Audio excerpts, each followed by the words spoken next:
I go shopping. Yeah.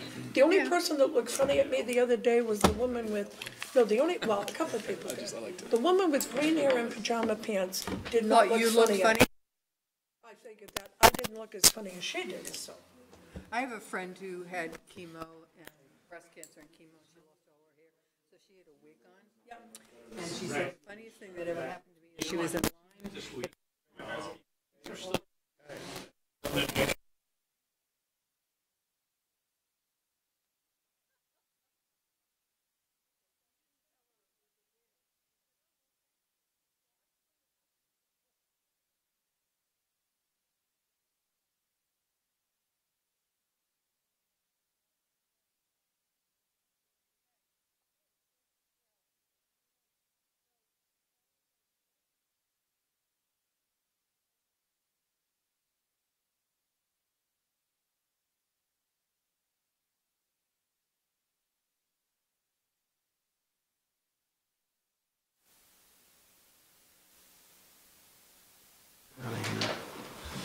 Oh, I don't need that. I had that for a client. Let's get out of there. Interested in affordable housing, because that was the clip they used on the news. Tonight? Yeah, tonight, yeah. So that was good. I gotta get up to the library. How's it coming? I haven't been to the new one yet. I've only been in the old one, bashing things down. Oh, wow. Well, I could have said it all. Taking them apart, yeah. I am going tomorrow. Okay. I haven't decided yet what I'm going to do. Oh, it's, and there is a, Catch a little piece that I have a thing to report on that for tomorrow, too. Check. developers would work. Very loud. This is 12:04, right? Check. You can hear me back there? Yeah. Test. Checks? Are we getting checks? Check. Can you hear me back there, Paul? Can you hear me? When do we get paid for this thing? Oh, I forgot about that. Yeah, that's kind of a nice little, City. Yeah, well, he's a the neighbor. big bucks, right? Yeah. Okay. I forgot to. You Good forgot evening, what? Madam Chair. Good evening, Mr. City Manager. Good evening, councilors. Okay. Mr. Hubbard. So, we're a Ms. few Elnick. moments late, but we now have a quorum and the TV is on. So I would like to call to order the South Burlington City Council meeting of Monday, December 4th, and we'll begin with the Pledge of Allegiance. And Tim, you want to lead that off, please?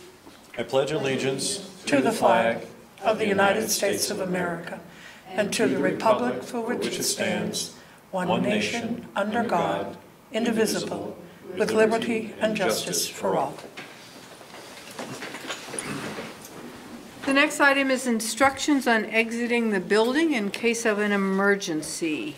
In case of an emergency tonight, we ask everybody to leave the conference room out the front doors and gather in the parking lot to the south of the building. If there is a reason we cannot get through these doors, then please use one of these two exits to leave and go out to the parking lot. Tom Hubbard and I will be responsible for making sure the building is clear, so do not hesitate, pick up and leave. Okay, thank you. So agenda review, additions, deletions, or changes in order of the agenda items. And I understand that number 9, paving and water billing update and review of the Smart Cities Conference. Yes, Justin is unable to attend this evening, and so we're going to have to ask council's approval of moving that item to another council meeting. So. Okay. this year. Possibly next year. Possibly next year, yeah. Okay. But I think because the But meeting on soon. the meeting on the 18th is looking like it's Chock-a-block full. Justin would otherwise be here, had an injury, and will just not be able to attend. We hope he's back to work tomorrow. Okay. I would like to add an item under other business to just have a brief discussion about really the things that you would like me to promote and discuss with Mayor Weinberger when I meet with him with Mayor Leonard from Winooski. So just really explore what, some of the things I'm thinking and some ideas that the council might have. Did you meet with him before you left? I did. Yep, And I but this can- is a subsequent This will be a meeting. second one, Okay. yes. And that is our plan, and I can go over what we chatted about at that Great. last meeting. And I meet again with him on the 15th. So we won't really have the opportunity to take any action on anything as a council, but I certainly can convey the Suggestions. council's sentiments on Yep. different issues. And that's what I would like to discuss. Are there The any meeting other? this week? I believe on Friday. Okay, great. The 15th, I think, whenever, that's not this week, that's next week. Yep. Any other additions, deletions, or changes in the order?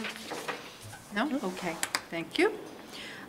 Next item is comments and questions from the public not related to the agenda. Are there any? Okay, seeing none, we'll move on to announcements and the city manager's report. So Tom, would you like to start? Sure. I don't know if I attended anything. Nothing comes to mind, but I will use this time just to promote this coming Sunday, the Ugly Sweater Run for the Rotary. So it's going to be at Veterans Memorial starting at 9 a.m. And if you're looking for a good time to run and walk in some pretty cold air and see a lot of funny-looking sweaters, Where do you start from? Veterans Memorial. Veterans Memorial. You can walk, you don't have to run. You can bring your dogs. It's also to benefit the Humane Society of South Burlington. So how do we donate? You can pay to walk. I think it's $35, but you get a hat and you get. Or we can turn around and give somebody else the money for their, Absolutely. okay. Is it going to be a timed race on a 5K course? I believe so. Okay. I'm supposed to jog it. I'm gonna pant it. Ooh, pant it for 5? What, do you have your sweater to show us tonight? I didn't bring it. Will you take a picture, show us? Thank you. Okay. All right. Tim, do you have any? I ate a lot of turkey last week. Uh-huh. And I also did work for a couple hours in the old library, banging apart shelves and stuff. And I know that there's a soft opening with some view by the public and people Seventh. Wednesday, right? Yeah. No, is it the 7th? It must be Thursday. Thursday. I think it's the 7th. There's a reception, I think Tim's referring to on Wednesday night for a Oh. certain group, but Oh. Yeah. on the 7th is the. Is the real opening, yeah. Oh, yeah. okay. So, so that's why I was kind of asking who was going to the meeting tomorrow night? to Yes, decide I whether am. You're, So- the I am. three of you were Pat going? is, I'm planning to go. Okay, and Megan is out of town. right, right. So we 'Cause- just ask you to get up and say, we've got 3 people here. Sure. So my services have been requested again to assemble stuff, so I haven't made a decision yet, because I kind of would like to go to this meeting Yeah. as well, but Thank meeting? you. tomorrow's meeting, the Airport NCP. noise. Oh, okay. I thought you meant the DRB. Yeah, yeah. So anyway, that's all I have. Okay, for you. good. Well, I appreciate your efforts in helping out with the library move. It's pretty exciting. Yeah. Yeah. Mm-hmm. Pat?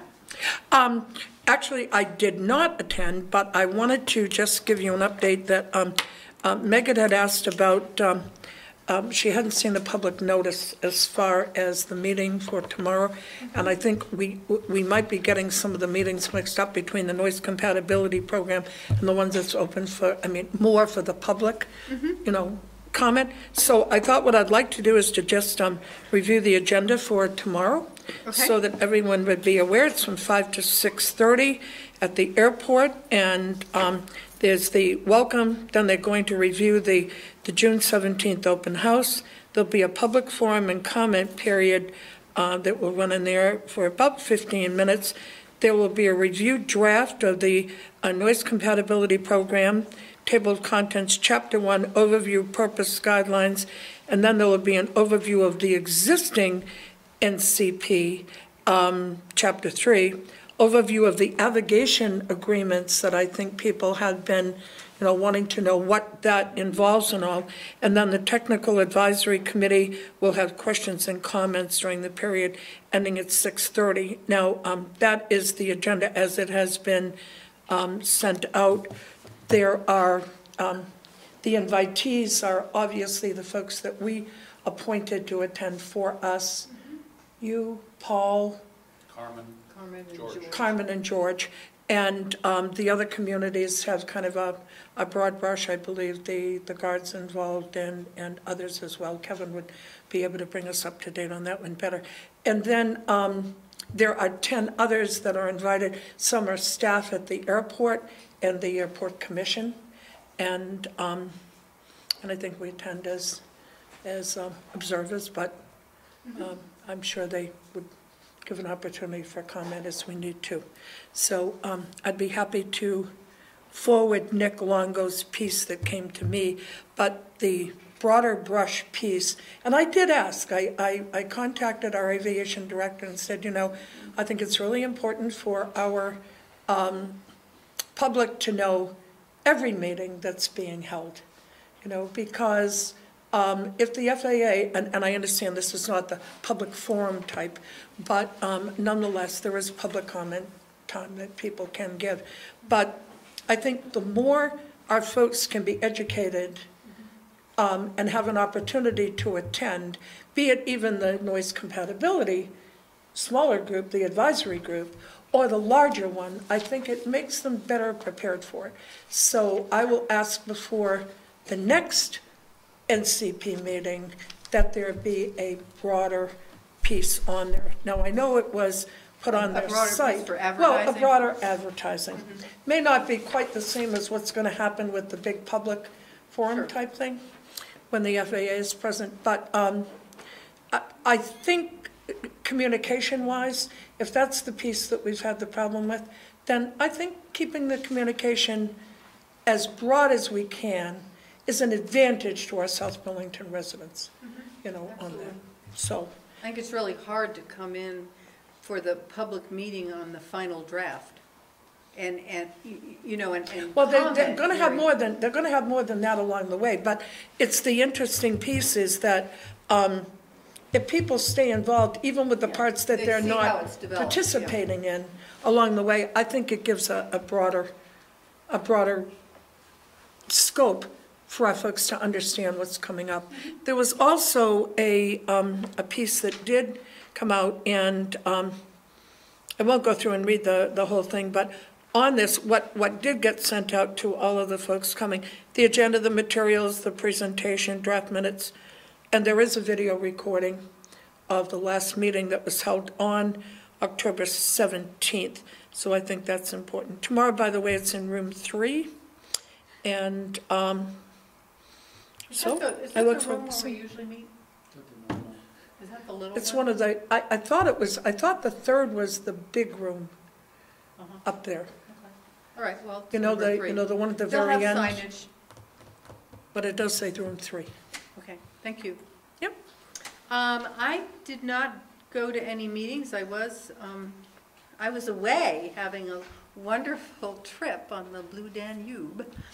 Highly recommend it to anyone who wants to get away and have good food and learn a lot about periods of history in Eastern Europe that I didn't know much about.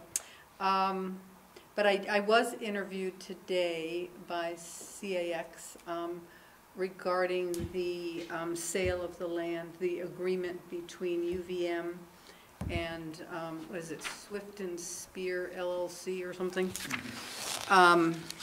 about the development of that property.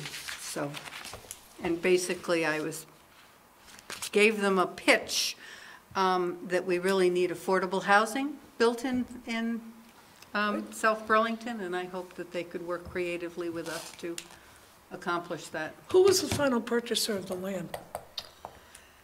Well, it's the Swift and Spear Associates, and I guess the, yeah. Oh, the Von Perkovich, yeah, okay. Frank. Press release in your pack. Okay, yep, and I missed it. Sorry about Right. that. I don't know if I just handed it. Yes. Did we write this? I see it. No, this No, was, it's a press release. No, I think I had read that before.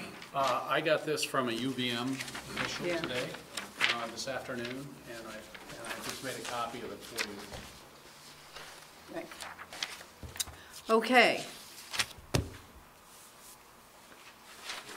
Well, I've been away on vacation too. Let me first recognize my colleague Tom Hubbard for keeping the ship of state sailing very well. Golf clap. Great job. Is there a question? I had a question just about the efforts and endeavors around noise, or how is the city coordinating with the school around all of those issues around noise? With the airport or just noise in general? Yeah. How is the city managing that, coordinating with the school district, all of these pieces? Well, I can tell you one item, if I might add in here, is that and there has been answers that have come back through the FAA and via the airport, and I did report on it at the last meeting, that, I think it was the last meeting or the second last meeting, I can't remember, that mitigation cannot start until after all of those final 39. They're not new houses, these are all under the old buyout, but they have until December 31st to make a decision if they are going to, those last 39 people, the majority of whom are going to be moving, and, pardon me, but the mitigation piece cannot begin until that other part is closed, and that's an FAA piece. So what will happen is, at least my understanding of the timing on this, is this piece ends. There will be some houses that will not be, they'll be eligible to, for that buyout, but they have been given a little bit longer time because of their age, the owners of the home. So if you see a house coming down later on, it doesn't mean that they've extended this purchasing. That program will actually come to an end.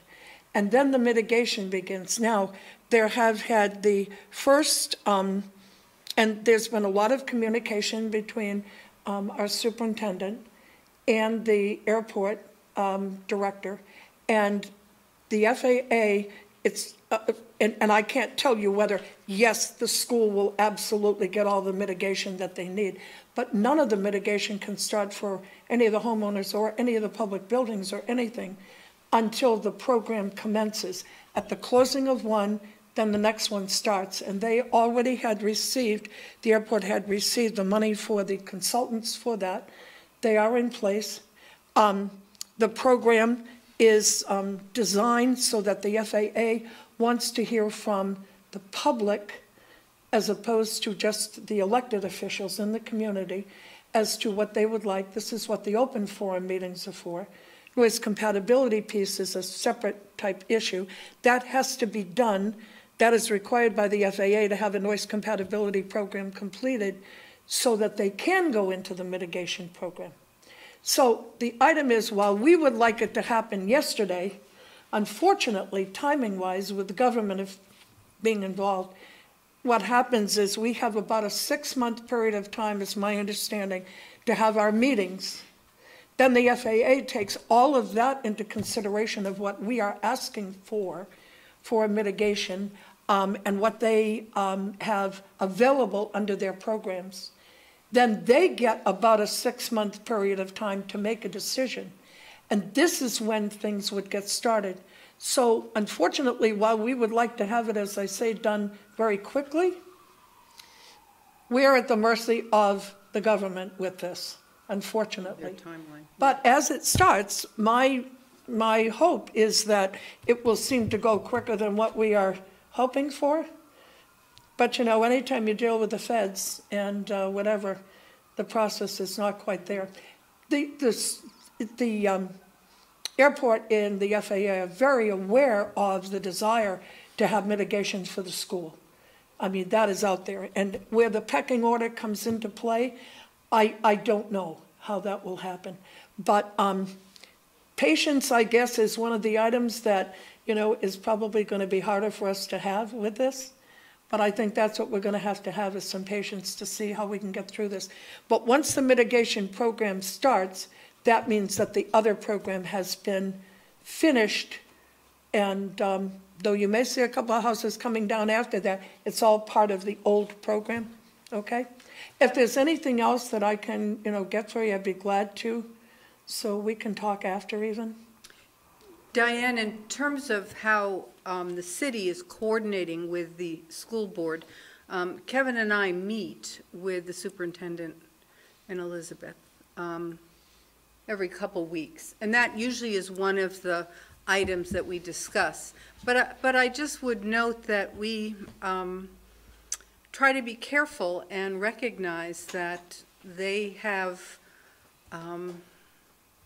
the responsibility and interest in their schools, and it's really their issue. It's not something that the city would necessarily move forward on without, I mean, we really need their leadership, I guess, in terms of advocating for requesting the noise mitigation for the school. And they have done that, and they'll share their correspondence with us. So we're kept abreast then, and we consequently also share with them, these are the steps that we are taking in order to make headway with the airport and the FAA. So My point of what I'm giving but that it's is, kind of, yeah. it's really two different governmental entities that need to work kind of together, but separately, because the issues are a little bit different. So that's how it gets. And my point in bringing that to you, the attention there, is more as your representative to the airport, commission from South Burlington, and the information that I get from them to share back here.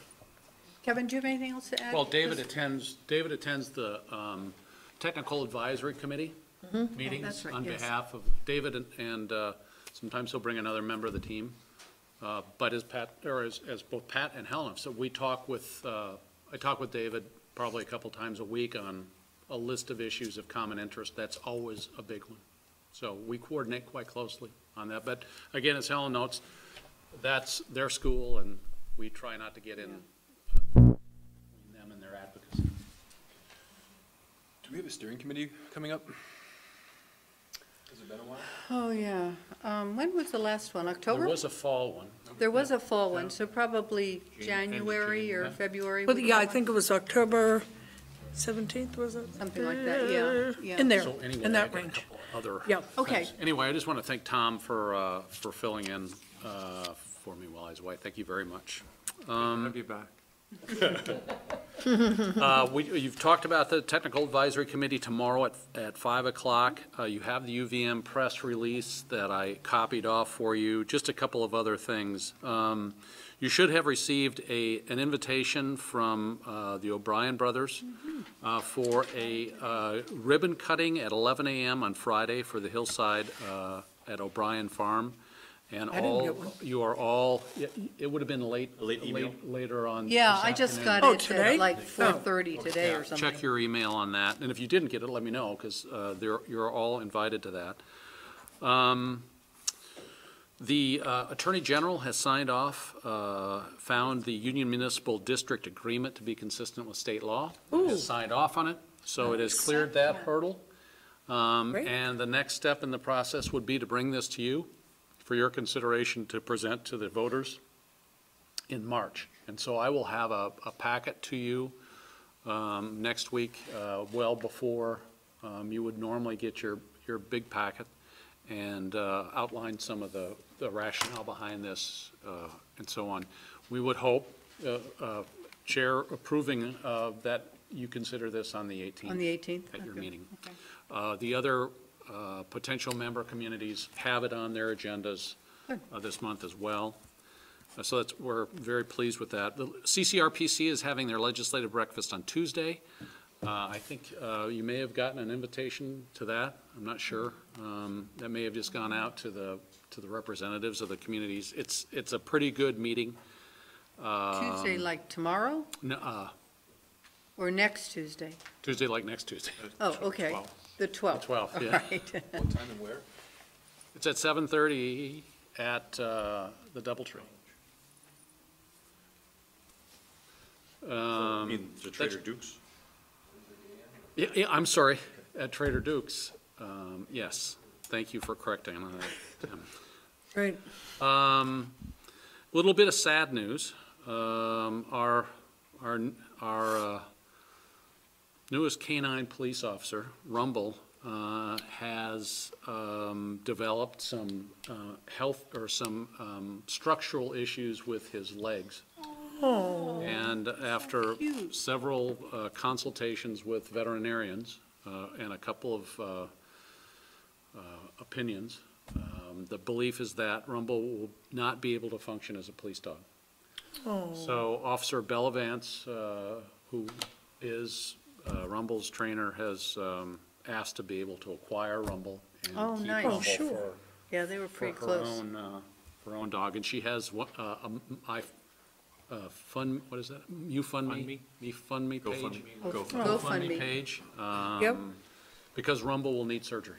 oh, That's the problem, and the surgery will be expensive. So sure. Trevor asked if it was okay for her to set up a YouFundMe and GoFundMe. And I said, so at some point, we'll be back working with Trevor on locating a new canine.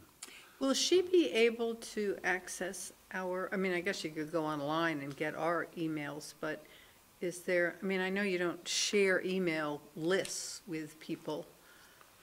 Maybe you could just put it in the other paper so that other people in the community. We're already working.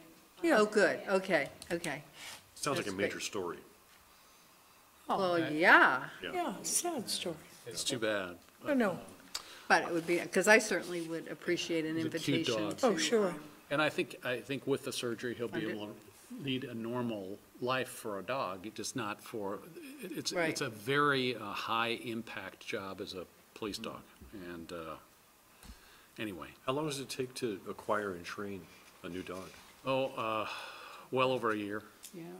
yeah. And before she's they're been ready to working with deploy. him Yeah, for well over a year. quite a maybe few months. Closer to 2, yeah. Yeah. Yeah, he was already in training. Yeah. Is Rumble's injury from his work? I don't think it's I think it's more of a genetic,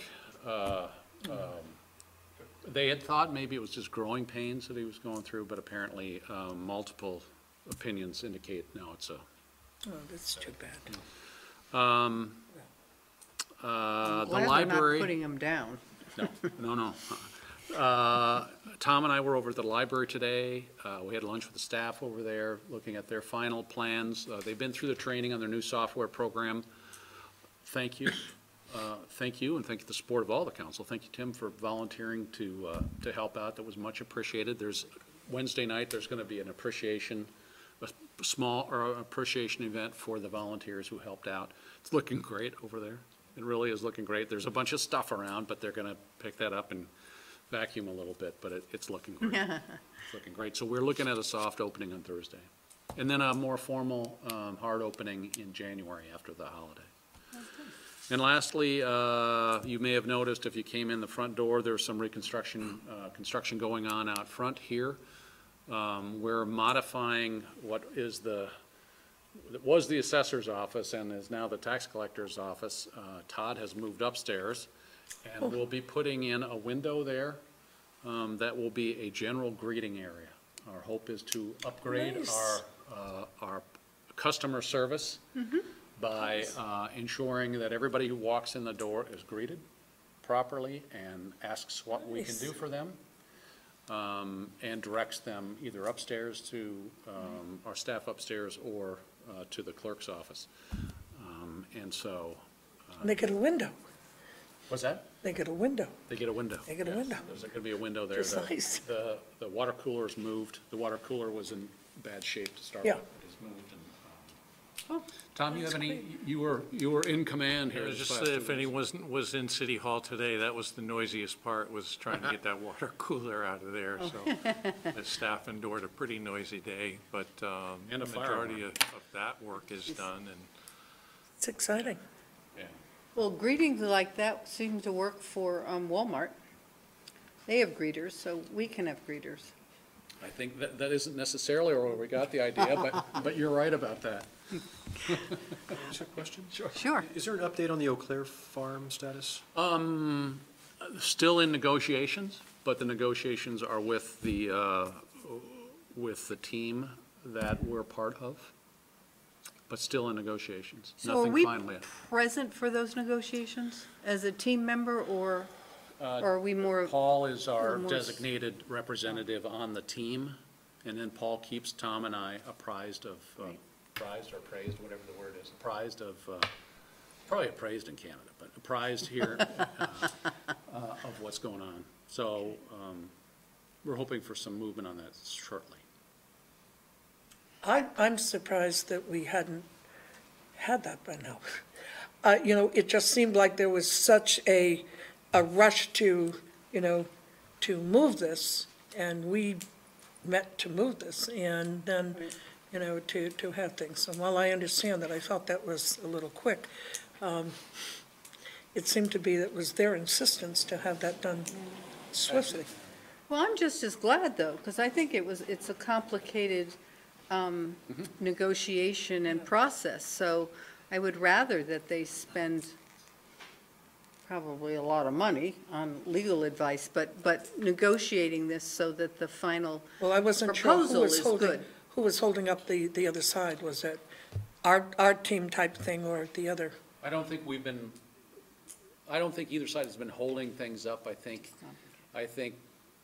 the issues have changed for the family a little bit. Okay. And are a little bit in flux, and I think that will work itself out. Okay, fair enough. You know, when you're talking about police dogs, I just want you to know that I was at Heathrow in London. I was selected by the TSA to get a special screening. Oh, really? That was fun. And then when we got to New York and we were getting our baggage, this cute little beagle came sniffing around, and I went, oh no, I have my daughter's bag. I have no idea what has ever been in it.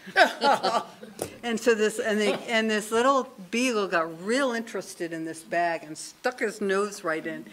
And so the guy said, do you have any meat products in the bottom of your bag? And I was very relieved that it was meat products he was looking for. And I said, oh, as a matter of fact, there's a sandwich there. And there's an apple, too. And he said, well, you can't bring those things into the United States. Meat products are apples. Yes. And I said, well, I have some mustard, too. And he said, oh, no, that's okay. Was the meat product, was it vacuum sealed? No, it was in a sandwich. You know, okay. It was just a sandwich we didn't finish. Yeah. So then he takes both our passports and leaves. And I'm standing there, I'm thinking, well, I could recognize the dog, but I am not sure I could recognize the TSA guy? person. And he took our passports, but he did come back. So, Yeah, they're very careful. Back from Wales, I had a bunch of Welsh cakes in my purse, and a beagle, just like you described, Oh, I a know. green coat. It's a And cute I said, little- I have Welsh cakes in there. And the guy Yes. looked at me, he loves Welsh cakes. He can't have my Welsh cake. right, he gave me treats, so it was cute. All right, moving right along, the consent agenda. It's sign disbursement, approval of the minutes of November 6th and 20th, approve the filing for grant for construction of a new stormwater treatment practice near the intersection of Woodcrest Drive and Dean Street, approve a filing for a grant that would cover design and construction costs associated with the retrofit of Kennedy Drive, Pond 7, and approve the Heatherfield stormwater system acceptance and related easements. I would entertain a motion for approval. So moved. And a second? Second. Okay, it's been moved and seconded. Any discussion? One question I have, and I support this, but could you just maybe inform me, I feel like maybe I should already know this, but maybe the audience at home, what kind of vetting do these stormwater system acceptance and related easements go through before it comes to us? So I'm assuming Justin sees it, or do lawyers look over these documents, or is this just through, how many eyeballs have seen these forms before it comes to us? At least 3. So Justin, Tom, they originate with Tom and DiPietro. DiPietro and Justin, and then Andrew takes a look at them, or outside counsel, depending on what's involved in the or acquiring land or something of that nature. So at least 3. Andrew is our city attorney. Yes. Right. Okay. Are you ready for the vote? All in favor signify by saying aye. Aye. Aye. You opposed? Great.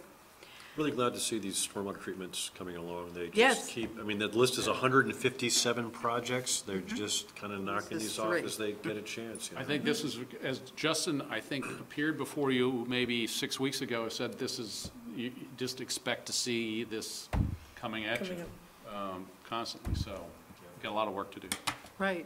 Well, at least there's some good amount of federal or state dollars Yeah. that are supporting it. I mean, we have to ante up as well. I mean, one of them was 104,000 on our part, I think, but, Well, the new culvert that goes underneath, you know, Heinsberg Road, right, just near Kennedy Drive, that cut the road, that is an Irene-approved culvert now, right? So the stream has a regular stream bed, not just a dripping pipe that dives down, right? And this is adjacent to that, right, which is just a little bit downstream up to the north, which is one of those, you know, areas that has all this, you know, impervious surface that drains right into that same gully. So this is good. Which is to great. Take care of this piece by piece. It's the only way I can do it. all righty.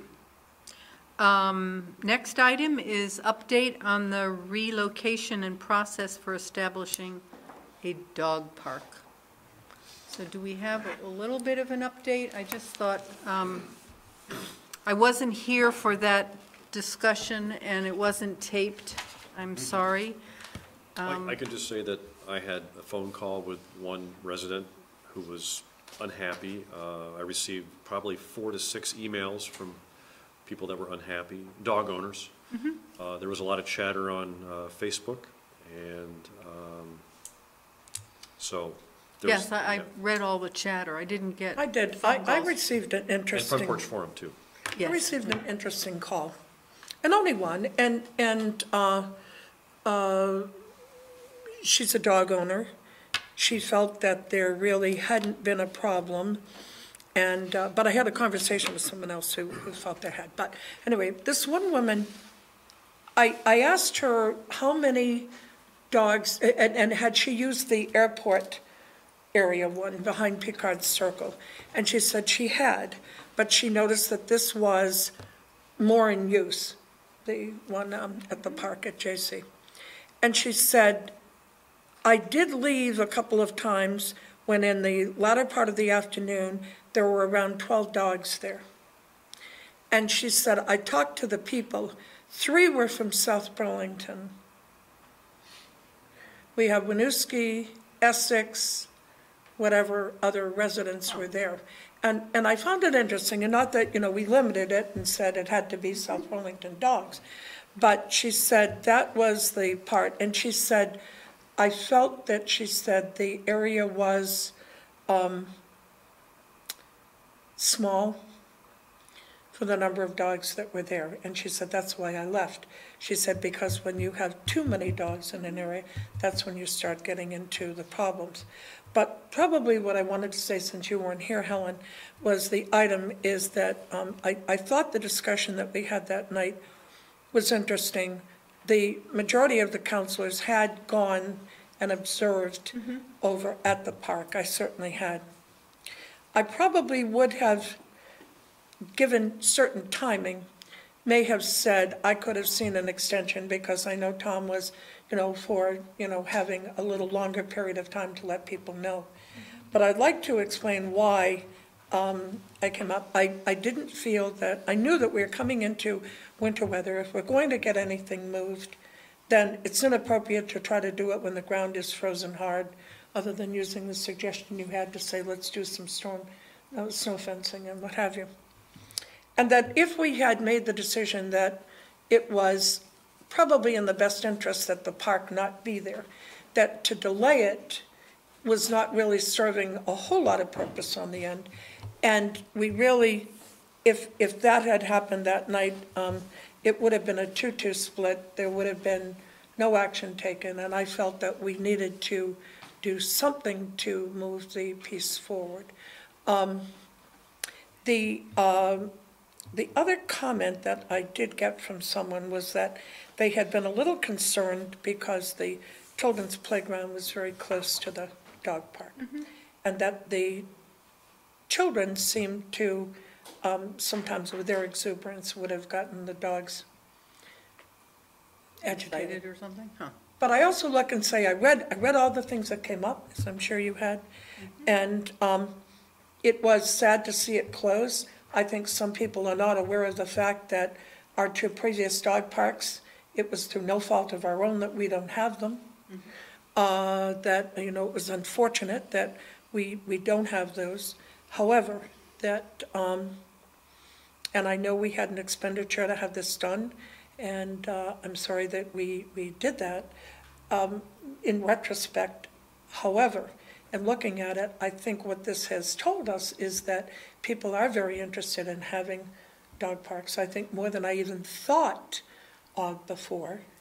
But I would hope that it is more for our South Burlington dogs than it is for the neighboring communities. So I thought sharing that piece, and the women surveyed everyone there, and I thought that was an interesting point to bring up.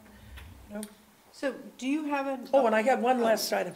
Okay, my last item on it is, we have spent hundreds of thousands of dollars to keep land open in South Burlington. I would hope that we could take a look at all of our open land that we've had and to find out where we have some opportunities to use land we already own that may not be right in the Chamberlain neighborhood, unfortunately, because that's a pretty tight growth area, though it has been. And, but I'd like to find out the lands that we have available that could be considered in a non-residential neighborhood that we have already purchased and kept open. And if there is a reason because of either conservation or whatever, we can't use it, or because of a wetland or whatever. But I mean, just to kind of rule out the ones that we can't and maybe do that. Is that a possibility? Take a look at our open I think that's what lands? you're doing. Yeah, I think that's what Probably doing that now. what needs to be done. I think the step that Maggie's taking is going to lead the effort to form a committee, right, Tom, to evaluate available properties and any restrictions that are on them, looking at proximity to residences and looking at other aspects of it. But right now, she's just assembling the committee. I think that it will take some time. I have strong doubt whether or not we would be able to do anything before the ground freezes. It's just, I think that's, because that recommendation will have to come back to this council, and it's just going to take a little while. And I'm not sure if that would work, but your suggestion, if you would share it again, I thought it was great. Well, it's just that if you did have an idea and you wanted to test it, you could use snow fencing and just make sure you staple it in the ground somehow as fast as the dogs can't get underneath it. Yeah, you know, just stake out a large area with some cheaper temporary material, and then you could move it again if you needed to. I mean, it's, you know, it's an idea. my understanding from Maggie, because I met her on the street somewhere, and she has done a lot of research with other communities and has amassed sort of the guidelines that other communities are using. And my understanding is that that's what we've directed the team to do, is to come up with standards that other communities have adopted for our review. So potentially we would have guidelines and standards, I guess. So when we go to cite another dog park or dog parks, because I think we need more than one more personally, that it will be, there'll be a process that's clear to the public, as well as the requirements that we feel are important. And, you know, to the point of the woman who said, you know, only 3 people from South Burlington were there. I mean, we could have signs like, you know, for registered South Burlington dogs and sort of encourage that, the registration of animals, because they're not all registered. It won't help the cats, but it would work on the dogs. And I hope that while they're at it, they would look at the fact of the registered piece, because there have been circumstances, not necessarily in ours, but in others, where one dog has been hurt by another dog, and then if somebody leaves, you're not sure if they've had rabies shots or what have you, and so forth. And where does the liability fall onto us, you know, if something comes up? Or the little kids go up and put their fingers on the fence like this, and some friendly dog decides instead of licking them to let Right, them. we electrify the fence, and Oh, then that right, only happens once. Right, keep them away. Keep them away. Yes, Tim.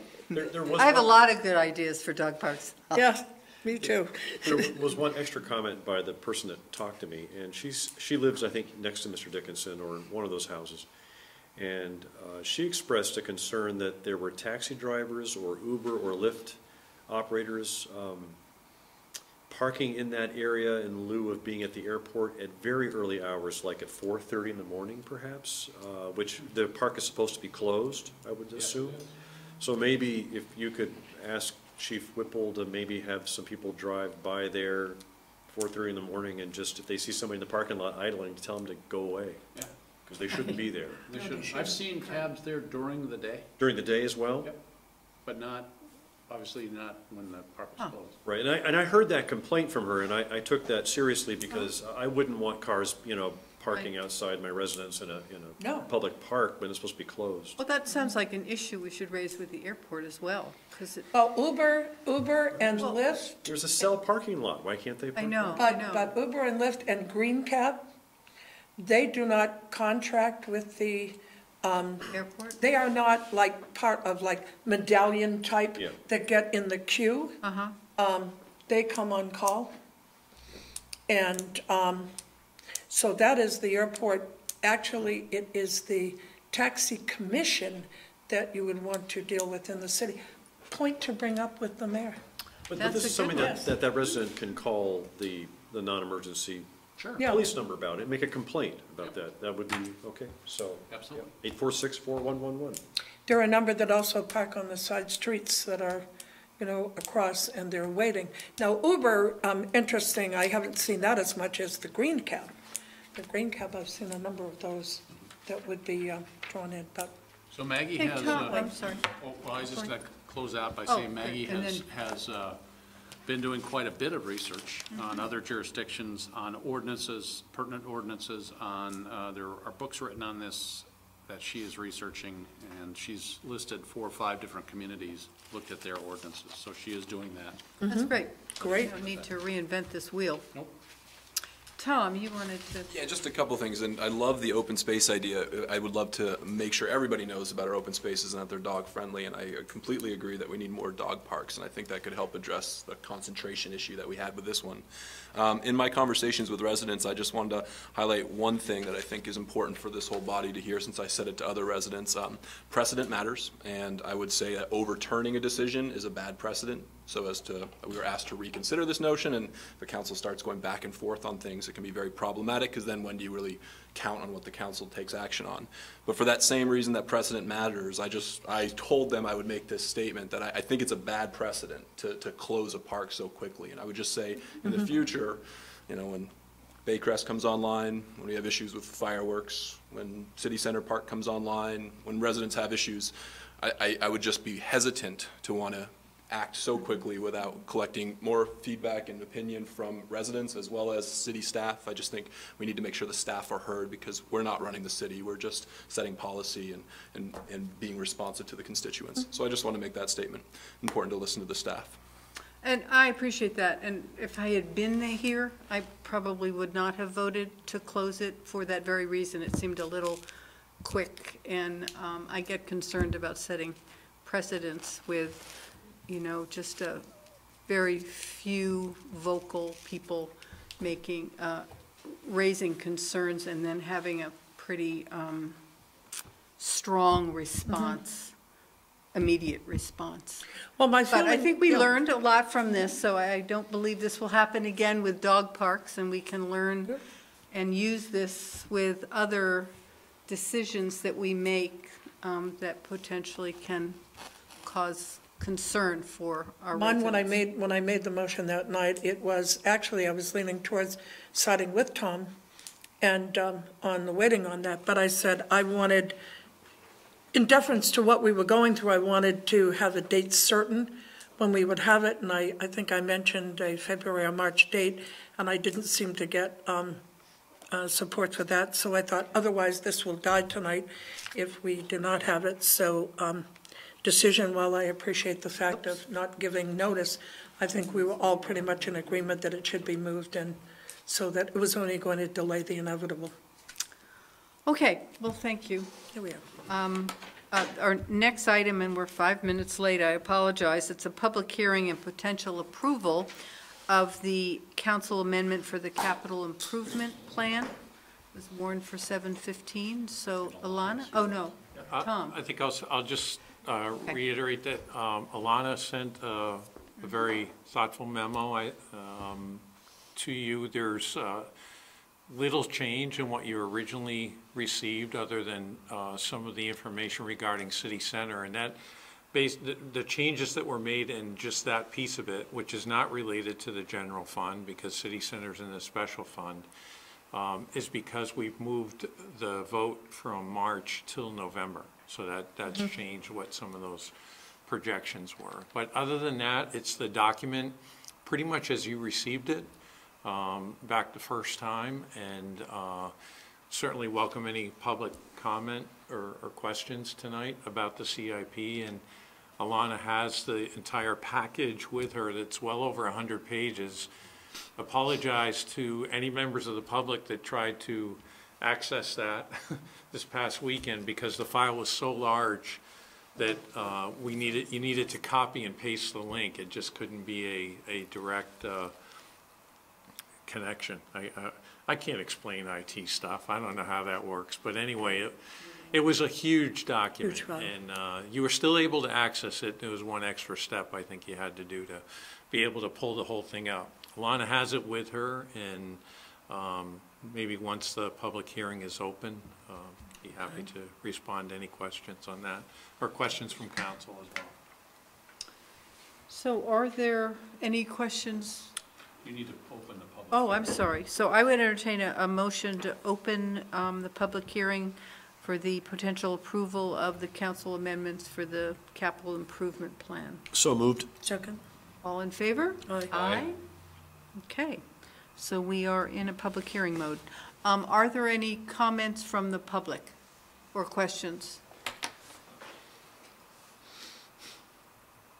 No? Good job, I guess. Okay. Are there any questions from the council after looking through? No? Okay, seeing none, then we need to approve we have a resolution. You can close that. Oh, I'm sorry, let's close the public hearing. I move that we close the public hearing. Second. All in favor? Aye. Aye. Okay, so we're out of public hearing, and we now can adopt a resolution amending the capital improvement program for fiscal years 2019 through 2028. So moved. And the resolution was in, I don't want to read the whole thing, but it's in was in the packet. Do you want it read? No, I don't think it needs to be read. Maybe just a resolve so that we have that on record. Okay, so the resolve is that the city council hereby amends the capital improvement program by striking the 2017 FY 27 amendment in its entirety, fiscal year 2019 through 2028 capital improvement plan, Exhibit A, attached hereto. And that's what I said as moved. That's what I was talking about. Okay. So moved. And a second, okay.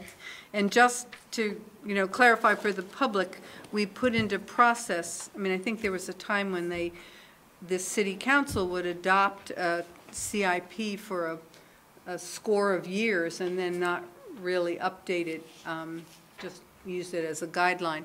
And we chose several years ago to make sure that it was updated annually. So we go through this process of 10 years, although we're really, frankly, focused on the upcoming year. And I'd just also offer, as much as this was a too big to email document, we're all familiar with it. We saw it last year. We also saw a presentation on it at the last meeting, so we had a lot of healthy discussions. That's why we're so quick to vote on it now. Right. We've already discussed it and seen it many times. Right, okay. Any further discussion?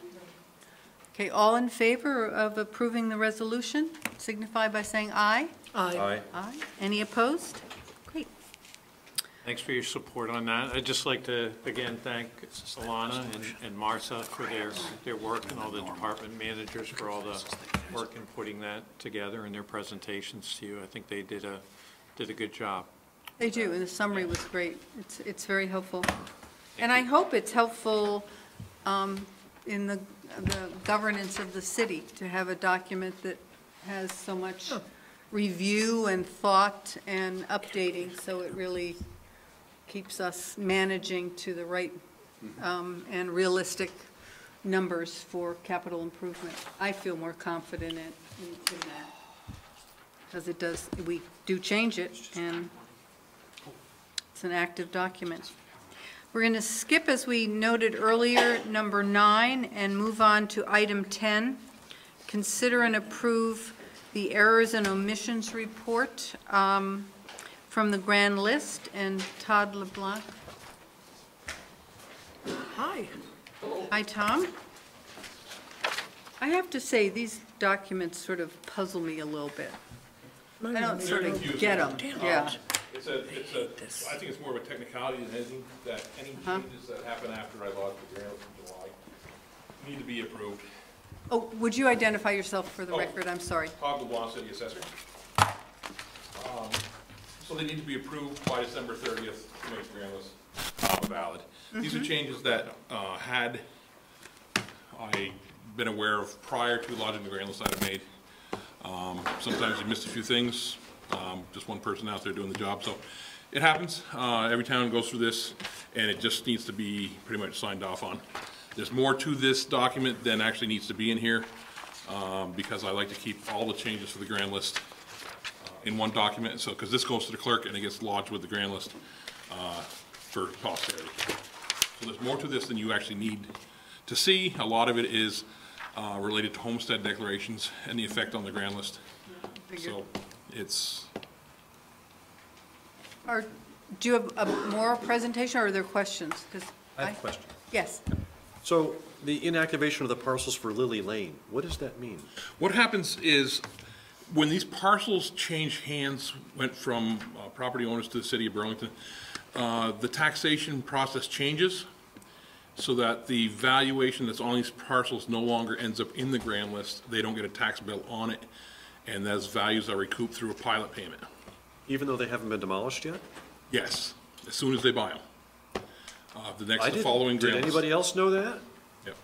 Well, I guess I knew that we had an agreement when the city of Burlington bought property, that the valuation changed, and it was a different formula, and it went into the pilot. But yeah, but that's after demo. This property hasn't changed its value at all at this point, right? Right. The value hasn't changed. The taxation's changed. But it hasn't. There's a difference. I understand that, but where is it written that the house does not have to be demolished, only purchased by the airport in order to change its active state? Well, I think that was in the agreement. In the negotiated tax agreement? Negotiated agreement. They just have to buy it. They don't have to demolish it. I think that was the interpretation of the laws that are there.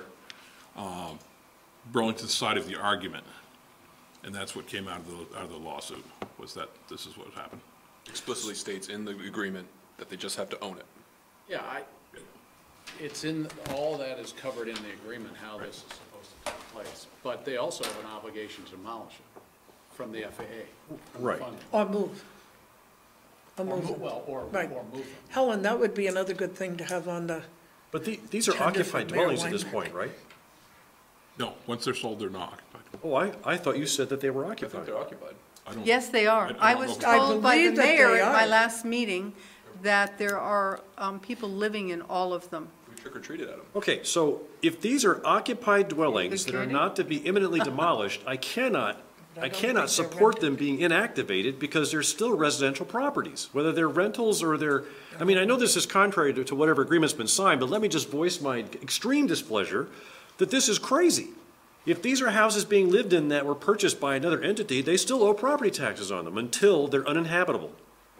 Well, I can Right? agree that I think it's crazy that an acre of land is valued at $840,000 240, 280,000. 280 $280,000. $80,000 once the airport buys it. And everything else is going for $1 million an acre in this community. So, In that neighborhood. well, not in that neighborhood, but, well, it depends what it's zoned for, I Well, suppose. that's true. It depends on the zoning. You're right. In your concern, who's losing? So, but that was the agreement, Tim, and that was a long, drawn-out, Yeah. $500,000 project. I understand. But who's losing out is really the ed fund, because we're still getting the municipal tax. Yes. It's the ed fund. There's both of the grand lists are being affected, the education grand list and the municipal grand list. Yeah. The difference being the municipality recoups about 75% of it, I think, back in a pilot payment. So by going from the assessed value of the land only, because that's all we could tax anyway, to the $280,000 an acre, we're only losing about 25% on the municipal side. The ed fund is definitely taking that. So they could theoretically just take all the next 39 homes and just rent them out. Is No. that true? No, they can't. They can't, but the FAA won't allow it. They wouldn't They're be able- supposedly not renting these Lily Right, Lanes. supposedly they're not renting They're them. being used by people. And the other, Okay. my Summary. understanding, the other piece is that it is also for the protection so that they are not Airport employees. inhabited by the problems that we had with the uninhabitable homes that we were not allowed, or they were not allowed to demolish before, and how they were taken over by vagrants, homeless, destroyed, basically. And I believe that it would be good to find out if there is any action being moved forward by by Michael Monty and any of the others from Burlington Oh, on The- whether they are interested or are going to move forward on those homes for the purchase and movement of those. The other question was Shelburne Shipyard. What, Well, we didn't, Hit that let's finish the last question first. okay. No, I moved on, just so you know. You have. His anger They're short-lived. inactivated so that they no longer get a tax bill and the grand list value doesn't show up again in the grand list. Because if it showed up in the grand list, you set your tax rate, you're not gonna collect on it. Right. So we need those not in there. Right. In order to get those properties, when the value changes in the grand list, I have to notify the owner. That happens, the change of appraisal notices go out. People grieve, we finalize the grand list, we just send out the tax bills. Between those two periods of time, I neglected to make them inactive so they wouldn't get a tax bill, and they wouldn't go on the grand list. So this was fixing that problem. Let me ask a separate question. For the future 39 homes that will be purchased and probably demolished, can you tell me what, just for the city point of view, right, what total grand list appraised value do we need to add to replace that? Without looking at the actual houses and the values on the grand list, it'd be a shot in the dark for me. I want to say the houses typically that have been taken down are anywhere from $250,000 to $350,000 in value. 40 times. So are we looking at about 25% of the value of each of those homes could technically be what we're looking at in the loss column? That we would have to increase our grand list. We need like 16 $500,000 homes or something like that, probably? The value loss is on the structure.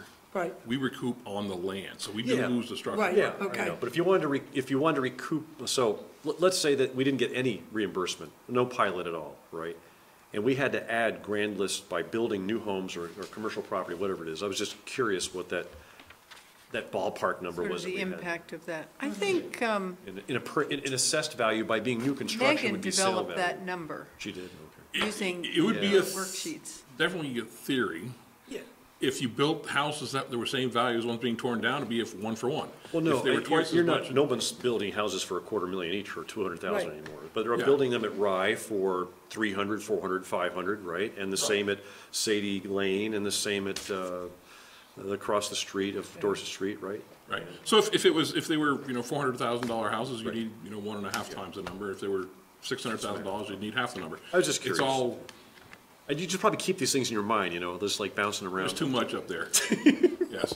Tom? Stays up at night. Wait, so one more, yeah, Oh, I'm the Shelburne sorry. Shipyard, Then do you want to Tom. get to that at point? or Yes, do you wanna- we do. On this same point, Oh, let's do this is this point. the first year that Montpelier is going to see the effect of our tax agreement, which I understand to be about $500,000 less going into the ed fund from airport properties because they're now deemed state-owned? No, I believe this is the third year. Third isn't year, it? okay. Because we've had 2 years. And is $500,000 about right in your mind, how much less the state's getting because of our agreement to the ed fund? I don't know. That's what I heard at one point. Well, I think it's north of that. North of that. So as Montpelier is looking to scrimp this shortage, they should be aware that they're getting north of $500,000 less from the airport because of our tax agreement.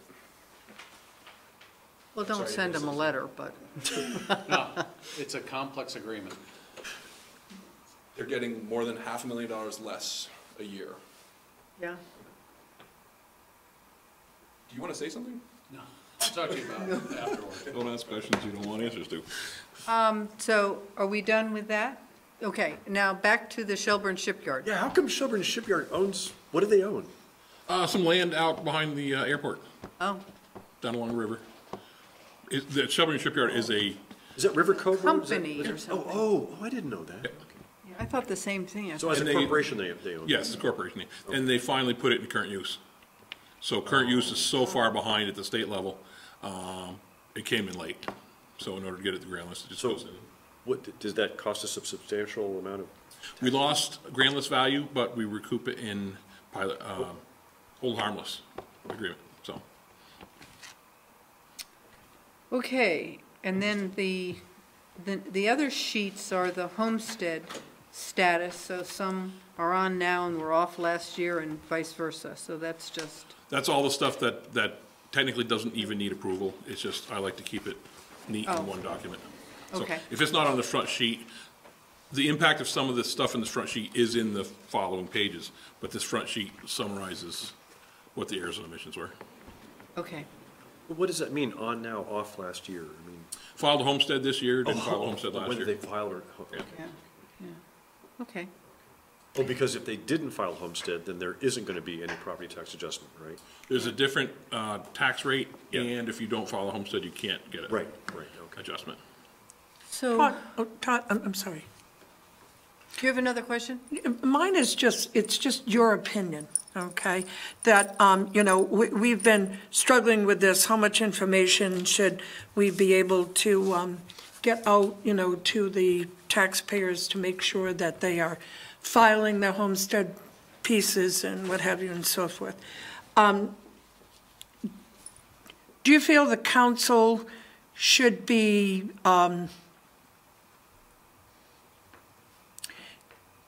getting more information out to the public to make sure that we don't wind up with the, where we've had the reverse on the amount of what residential versus commercial, we've had kind of the switch on what the amount was that we were being taxed at the rate.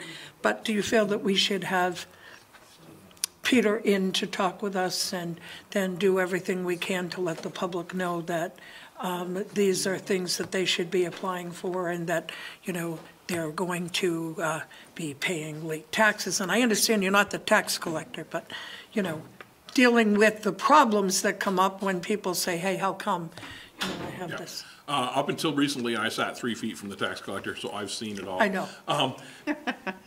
It's a struggle for municipalities and for the state to get people to understand, to file the homesteads. One, it's the law. The actual penalty for fraudulently not filing a homestead is 100% of the ed fund taxes. So it's steep. I don't think it's ever been applied. It's in the law. The state wants the homesteads declared early so that they can get any adjustment on the tax bill in July, which is the earliest ones that go out. That's why there's a penalty for a late declaration. Getting people to understand that without filing that homestead, you will not get a state payment is a difficult one, and everybody's had that challenge. It couldn't hurt to try to emphasize that in some way. I don't know how much actual dollars you want to throw at it because there doesn't seem to be a good solution out there. Tom? Just to not pile on, but to add on to that, I didn't hear in your question, Pat, maybe you did say it, but Peter Taylor, the chair of the BCA, is very focused on new residents, so welcome packages or somehow communicating to, and every time we know a change of ownership occurs, that's when we might send out a specific packet of information about ordinances. Do you see value in that population of taxpayers being better apprised of the declaration of homestead due deadlines and so on? Did that make any sense? Yeah, yes and no. Yeah, it did. Yes and no. We have a standing issue with people claiming they don't get the tax bills now. Exactly. Generally, stuff like this, especially in this day and age, the mail is becoming less and less of an important part of people's lives. I don't know if wasting the postage and paper on it would do it. Sending it to the actual new owners would be a challenge because I have to stop my grand list on April 1st. So from April 1st until end of June, sometimes end of August, our working grand list doesn't get updated. I've got all these other things that have to happen. When I get time to actually do the updates, we're into August. So the new owners, that whole segment, we wouldn't even have on record to be able to send out in any type of document that would come from my office. The clerk, because they do the actual recording, may have a database that would show the new owners in real time, because they do stuff that's pretty close to real time. You may be able to get a database out of them to send out stuff. How effective it would be, I don't know. I mean, the question is, when a person goes to do their taxes prior to April 15th, 16th, 17th, 18th, whichever day Patriots Day falls on, right, they're presented with several signals that this is a required document, right? If they get a printed form from the state, if they take the time, it says you must fill out this form and you must return it. If you do turbo, it says the interview process tells you. If you do H&R, it says the interview process. I mean, that's the stopping point, is when a person goes to do their taxes, either the person helping them says, let's do your homestead, or the software says it, or the booklet says it. I don't know who they're not listening to. That's the question. In my experience in the BCA, and tell me if you disagree with this, these issues have been focused around new homeowners. So when they buy it in August or October or November, they're not aware. They don't know what the Vermont Homestead Act is. And so I understand from conversations with Donna, we used to send welcome packets, or somebody used to send welcome packets, and that would have a little more information about these important things that we might better reach those people. But I agree with you, they should be responsible for this when they do their taxes. But I've seen on the BCA many unaware citizens that are new to the city. But does that matter when you, let's say you buy a home in September, right? You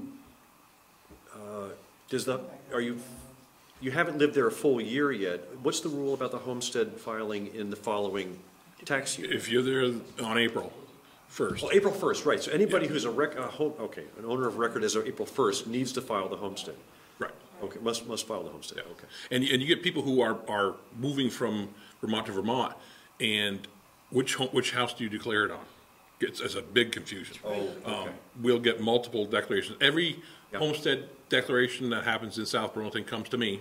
I get to preserve looking through every one of them, which is where some of these reports come from, and I have to see and let the state know this person is not the owner of record on April 1st. This person sold the house on such and such a date. This person's name's not even on the record. Well, they do ask you on the form, do you intend to sell by April 1st? Yeah. Right? And Turbo asks you the same question. Yeah. Have you lived here this X number amount of time? Well, and as Kevin just whispered to me, closing documents, when you buy the house, Exactly. Right. they're part of the closing. It's not as if it's like, oh, I've never heard of this. Right. Unless maybe you pay cash and it's a private sale or something, but, I mean, that must be a Which we've seen. minority. Wasn't there also a problem, though, because we had some folks that were not filing it because as a non-residential, they had, because we had the shift in which was the higher, our applying for this versus the other. It was a very confusing time, and we had it for several years that we were higher on the non-residential rate, the residential rate than the non-residential. I Right. say that backwards or No, you forwards. had it right. I think you know that. A lot of people were gaming the system. They were Right. waiting to see, I'm not gonna get a state payment anyway. Right, I'll wait and see which of the tax rates is Exactly. higher, and I'll either file or not. That's where the penalty came in, the late file penalty. The state recognized this was happening and said, okay, you can play the game. If you end up filing late, you're gonna pay for it. Or if you undeclare, you're gonna pay for it. Now, that used to be a 3% and an 8% penalty, depending on which side of the game you're right, playing. exactly, We've changed it since to just a straight 3%. right. That's what that's for. So it's taken some of the fun out of the game, if you will. A lot of people. For whom? Not for you. Not for me. No, it adds a lot of work for me. But a lot of people who declare homesteads out of state, where they have a better deal. Florida has a better deal than Vermont. Well, the state also changed, and they had the different filing dates of when, even with a penalty, you could file by. And they had, I think, 3 different years, they had 3 different dates. One did. automatically had to have been They by the didn't April make it date, easy. and then they changed it. No, and they got to one point where we finally had them was awful. where you declare your homestead, and it stays that way until you undeclare it. Yes. And it lasted exactly 1 year because I don't know why it just did. And then the next year, nobody filed their homesteads because, well, you told us last year we wouldn't have to do it again. Right, wouldn't have to. And then there was all these late penalties. It was awful. The state is adapting just like you have to adapt when something pops up. They're extremely short. I don't want to sound like I'm backing the state here, but they're extremely short-handed down there. And I wouldn't want to work for the state if I had to. But they literally have to deal with this stuff day in, day out. We should work with the state. I work with them. That's how I work with them. They deal with a lot down there, and they're very short-staffed. Their budgets are definitely hurting down there. So that's the result of this, and I don't know if there's a good answer to any of it. Well, we can have this conversation again, because I Peter and have, stuff. would like Peter to Yep. come in and make the case, but I also am starting to think that there may not be enough money in, Fort Knox to make sure that everyone gets the information they need and acts upon it. So at some Right. point, Right. we have to just say, you know what? It stayed the same for a while. These are the dates, Yep. and sorry if you missed it, but. There are a lot of billboards that There's a say, penalty. there's water over here, horses, water here, right? Every 3 feet down the road. Right, and they don't Water. necessarily drink, yep. But what I am glad about is that since the last BCA meeting, listening to Martha talk about how she deals with, particular residents who are having issues, it seems like the attitude within the city, structure is that if you tell us what's going on, we will try to help you. And that's what I wanted to hear most of all, right? Apart from, I didn't know on the part of the residents, right? When you do contact the city and they say, well, we have some answers for you, but you're gonna have to work with us because that's the only way it's gonna happen. That's what I like to hear, so I was pleased to think that hear that. happens, Yeah, right. I think it does Yeah. too, and so that Right. was, I was happy about that. It's very May meaningful. not be the answer they want, but It's very meaningful that Peter, the chair of the BCA that's been on there for many years, wants to bring this forward, though, so we're going to hear him out. Right, Right. okay. Then, moving on then, if there's no more comments, do we have to approve these? Oh, okay, so I need a motion to approve the errors and omissions report from the grand list. So moved. In a second? second. All in favor? Aye. Aye. Aye. Okay, thank you, Todd. Now, Todd? don't move. The next item is a general discussion regarding consideration and timing for a commercial reappraisal. Yes. I know we asked you to think about this and come back to us with, Here comes the I cha-ching. thought about it for a while. Cha-ching, cha-ching. how Brought you some expensive? documents too. This doesn't show how much it'll cost. Oh, Thank you. I'm trying to explain to you what happens. Oh, okay. I've got extras for people, anybody who wants them. You have them, if you want to pass them around, that'd be great. Oh, I need one. Good, but I'm not that good. Sale bag, oh, good. Okay, Here's the says to sale. a reappraisal. the way things work now, the state of Vermont keeps track of the ratio between our sale prices and our assessed values. That's called the common level of assessment or the common level of appraisal, depending who you talk to. When that number drops below 80%, the state mandates that we do a reappraisal. Unless we can convince them otherwise. Below 80, they can mandate a reappraisal? Yes. Okay. Unless we can convince them otherwise, it's pretty much set in stone that we have to do it. We might be able to do a partial reappraisal because that CLA citywide is composed of the CLA of, I believe there's 13 groups. On this paper I gave you, I showed you the commercial, the residential, the condominiums, and the citywide number. They go by the citywide number. If one category is extremely low or extremely high, we can adjust that one category and avoid a citywide reappraisal. We did a reappraisal in 2006, and if you look at this paper that says CLA on the front, in 2005, the citywide CLA was 65%, 65.98%, and in 2006 it was 106. That shows we did a reappraisal. Okay, that was satisfying the state. If you look at the numbers, it goes back to 2002 was the last year where we skated through. We were getting to that point. The next year we were down to 76% as a city. What year did we go to 100% appraisal? Was it 97? I don't even remember. Were you here? I've only been here 15 years. So no. Is that Tom? What year did we go to 100%? We were at 66 2/3 appraisal as of 92 when I bought my house. Then they switched to 100% appraisal. Yeah. Was it like 97 or I'd say late 90s. Late 90s? But I don't know the exact year. So that was a major, probably a reappraisal went with that too? Yeah, I would think. 98 was a reappraisal year. Yeah. Okay, all right, so maybe 98. Maybe that was one. So this indicates that it needed to be, the state says you need to fix it. In reality, by looking at a single category, I knew by doing the transfers, transfer come across my desk, this house sold for $200,000, it's assessed for $100,000. That's a 50% ratio. That's where we were in 2006. So most houses, most condos doubled in value. We got an even keel. Most commercial properties only went up 70% versus 100%.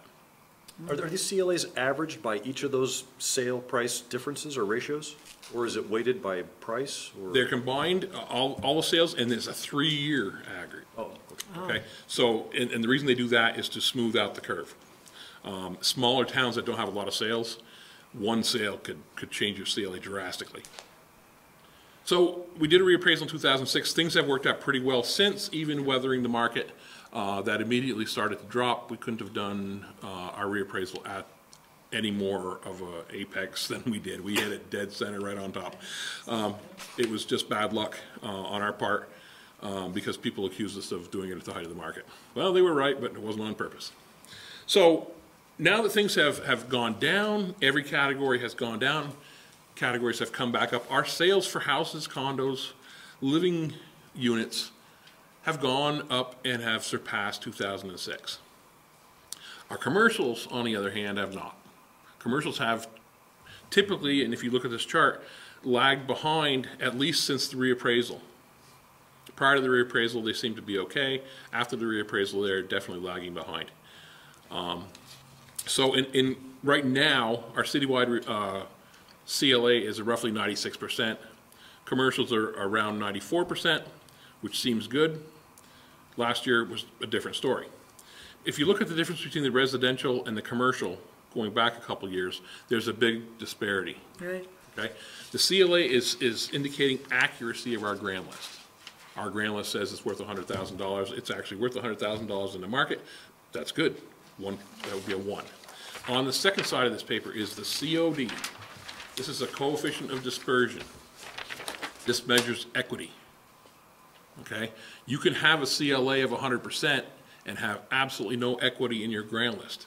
If half the properties are selling for twice what they're worth and half are selling for 50% of what they're worth, our CLA would still be 1. Woohoo. Our coefficient of dispersion will be drastic. Okay? There's no equity. It's not fair for you to be paying half of your value and you be paying twice of your value. Right. That's the COD part. Okay? Our commercial COD right now is 18, almost 19%.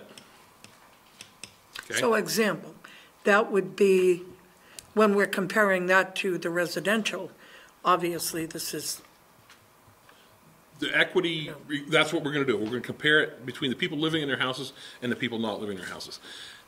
There's less equity in the commercial portions. Their CLA is also lower, which means they're worth more than they're assessed for. So combining those two facts together, it's been something that we need to keep an eye on. And we have, this last year, things got a little better on the CLA side of things for the commercial, but the COD is still going down. How do we compare to other municipalities in the area on the COD? Citywide, we're pretty close. When it breaks down into your components, that's where the issues, and I haven't compared other cities, so I don't know.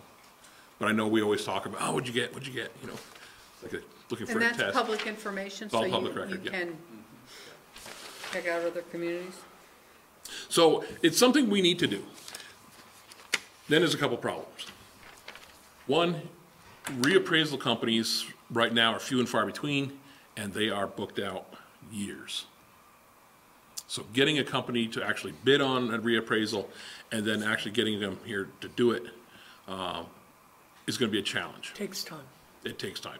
Our last one, we were told it took us 2 years to get a company in here.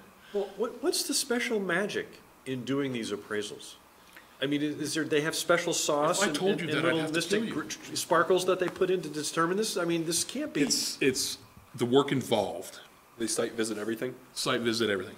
Okay. Internal reviews, external reviews, measuring the building, taking pictures, getting it all into database, then analyzing the sales to make sure we get to where we are, making sure it's all right, having hearings where the people come in and see what they're getting before they actually get it, getting the notices, having the appeals. Do they run the hearings or do you run the hearings? It all depends on what you have in the contract. Okay. I'm just new to But this. it's very, so it sounds it's very time consuming. It is very time consuming. Yeah, okay. The last reappraisal took us almost 2 years. So, all right, so it's a long, It's lengthy a long hours and process. hours. And there was difficulty. I know that we were doing some of the hotels because there just aren't that many to make comparisons with. And I remember the deal that we had with the Sheridan and their suits coming in and, you know, it was a long, drawn-out process. Right. Right. You know, every property owner out there, Yeah, in that case, had the chance to come in and say, hey, I don't agree with this. right. And that's a big process in itself because you've got to explain to them, I'm not just pulling this out of thin air. We're looking at the sales of properties and you know, your house is on your street in your neighborhood, and in your neighborhood there's 8 other houses just like yours that sold, and they all sold for around this amount of money. Your house is probably worth that amount of money. That's as difficult as this gets. So there's no rocket science. It's time. Making them understand that process. And a lot of people will come into my office, and this is when you were talking about earlier about telling people about there's a state payment out there, you're going to apply for a homestead. We go through this religiously and explain to people, when you come into my office, you may not like the answer, but you're going to get an answer and you're going to understand it. So we hold the people's hand. They understand it. They may not like it, but at least they understand why it's the way it is. Do you have a sense that the COD spreads when we look at different areas of the city? Like to Shelburne Road, is that falling more on the half the assessed value versus Williston Road, which is twice the assessed value? Is there any geographic disbursement that's worth noting on this COD within the city? On commercial, I wouldn't think so. Because we could do an assessment on a focused area too, right? We could do a neighborhood. We could do a specific class of properties. And we did condos one year. We could I do know that we condos. did, Anytime that I see something, an anomaly in the grand list, such as a condo location, Right.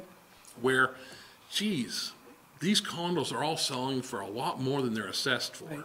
compared to the rest of the city. I can do a neighborhood. I could do all the condos. I could do all flats. I could do all townhouses. It all depends on where the numbers are telling me that there's an anomaly. We're not interested in residences right now. You're most concerned about the commercial, right? No, residents are pretty darn good. A lot of towns would love to have our numbers. The commercials, on the other hand, trying to find out which part of it, we've only got around 650 parcels, so determining what actual faction of the commercial is the problem I'd love to see that raw data in a spreadsheet. If there's only 650, just to look at the transactions and then get an idea of where the unders and the overs are, and if there's some geographic The problem grouping of those. that comes to light is there's not a lot of sales. And back to the town only has 2 or 3 sales to begin with, can throw off their equalization study drastically. Not having a lot of sales is why some of these numbers can move, like the commercials moved like 2 points in the COD in 1 year. With a 3-year average, to move 2 points, there's not a lot there. That could be one or two sales that really screwed things up. So I don't know if we can identify, it certainly Areas. makes sense. Yes, that's a good question. I don't know if we have a good answer for it. So can I ask you a question, just so I understand this, because math isn't my strength. So we look at the commercial, and it's 18.87 Which one are you on? on the COD. COD. I think I understand the CLA, but the COD, I don't really quite understand what you mean by 18.87.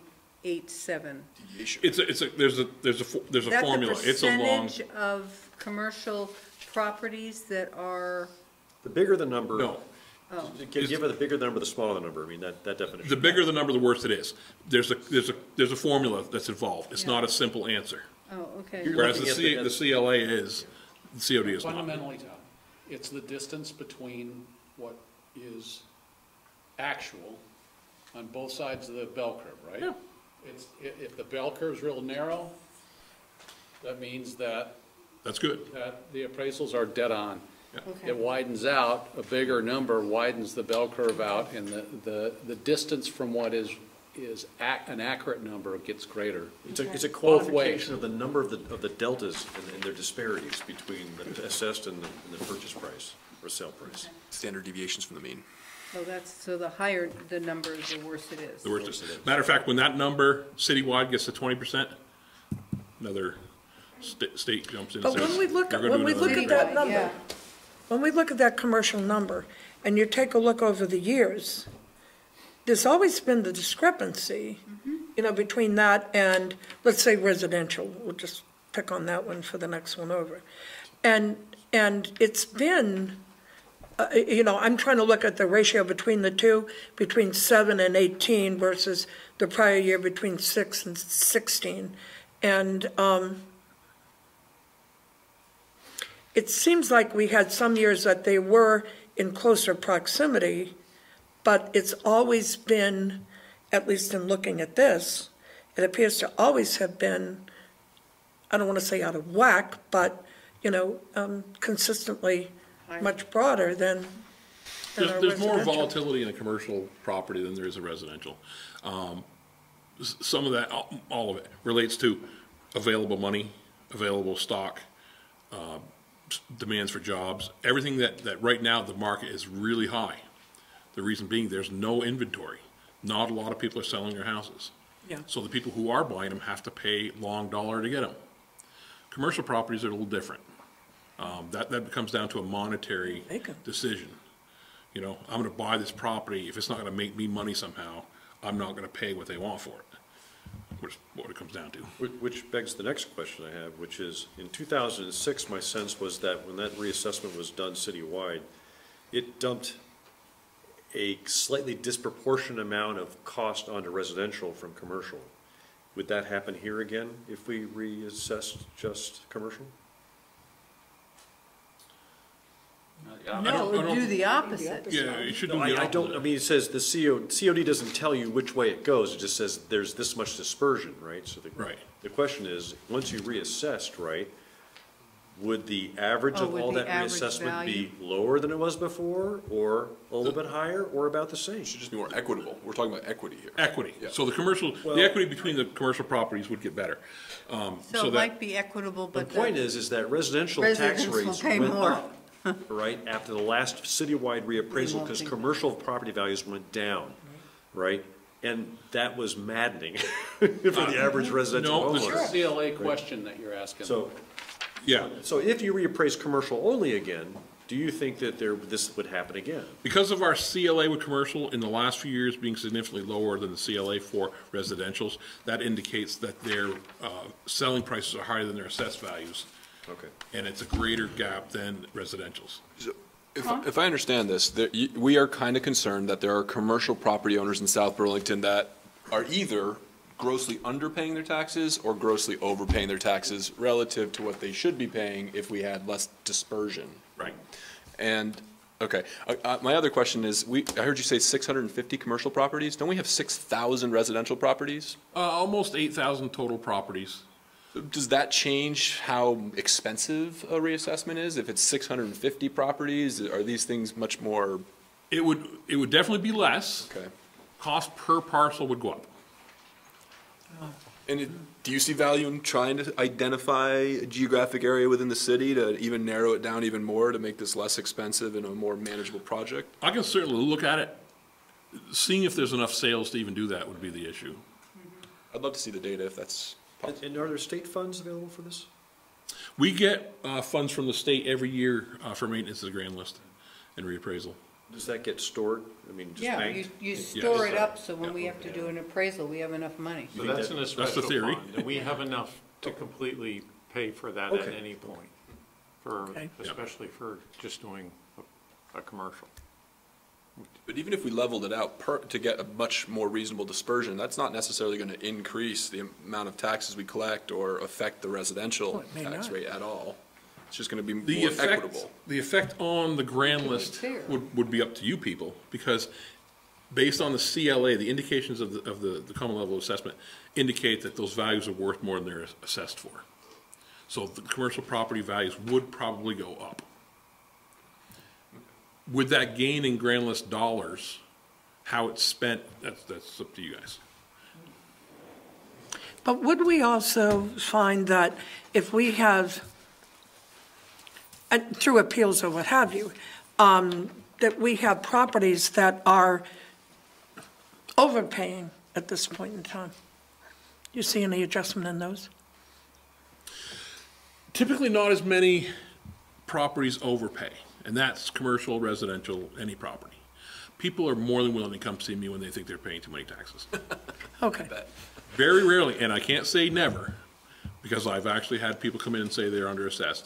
But we actually, at least from what I'm hearing from you from this, that we do have some that are paying more than what their value may be, quote, and others that aren't paying, quote, their fair share. Yeah. That happens in every But there is no municipality. quid pro quo that one would balance the other. You know, in other words, that we would reduce one and raise the other. Right, yeah. So in terms of encouraging businesses to locate in South Burlington, do you want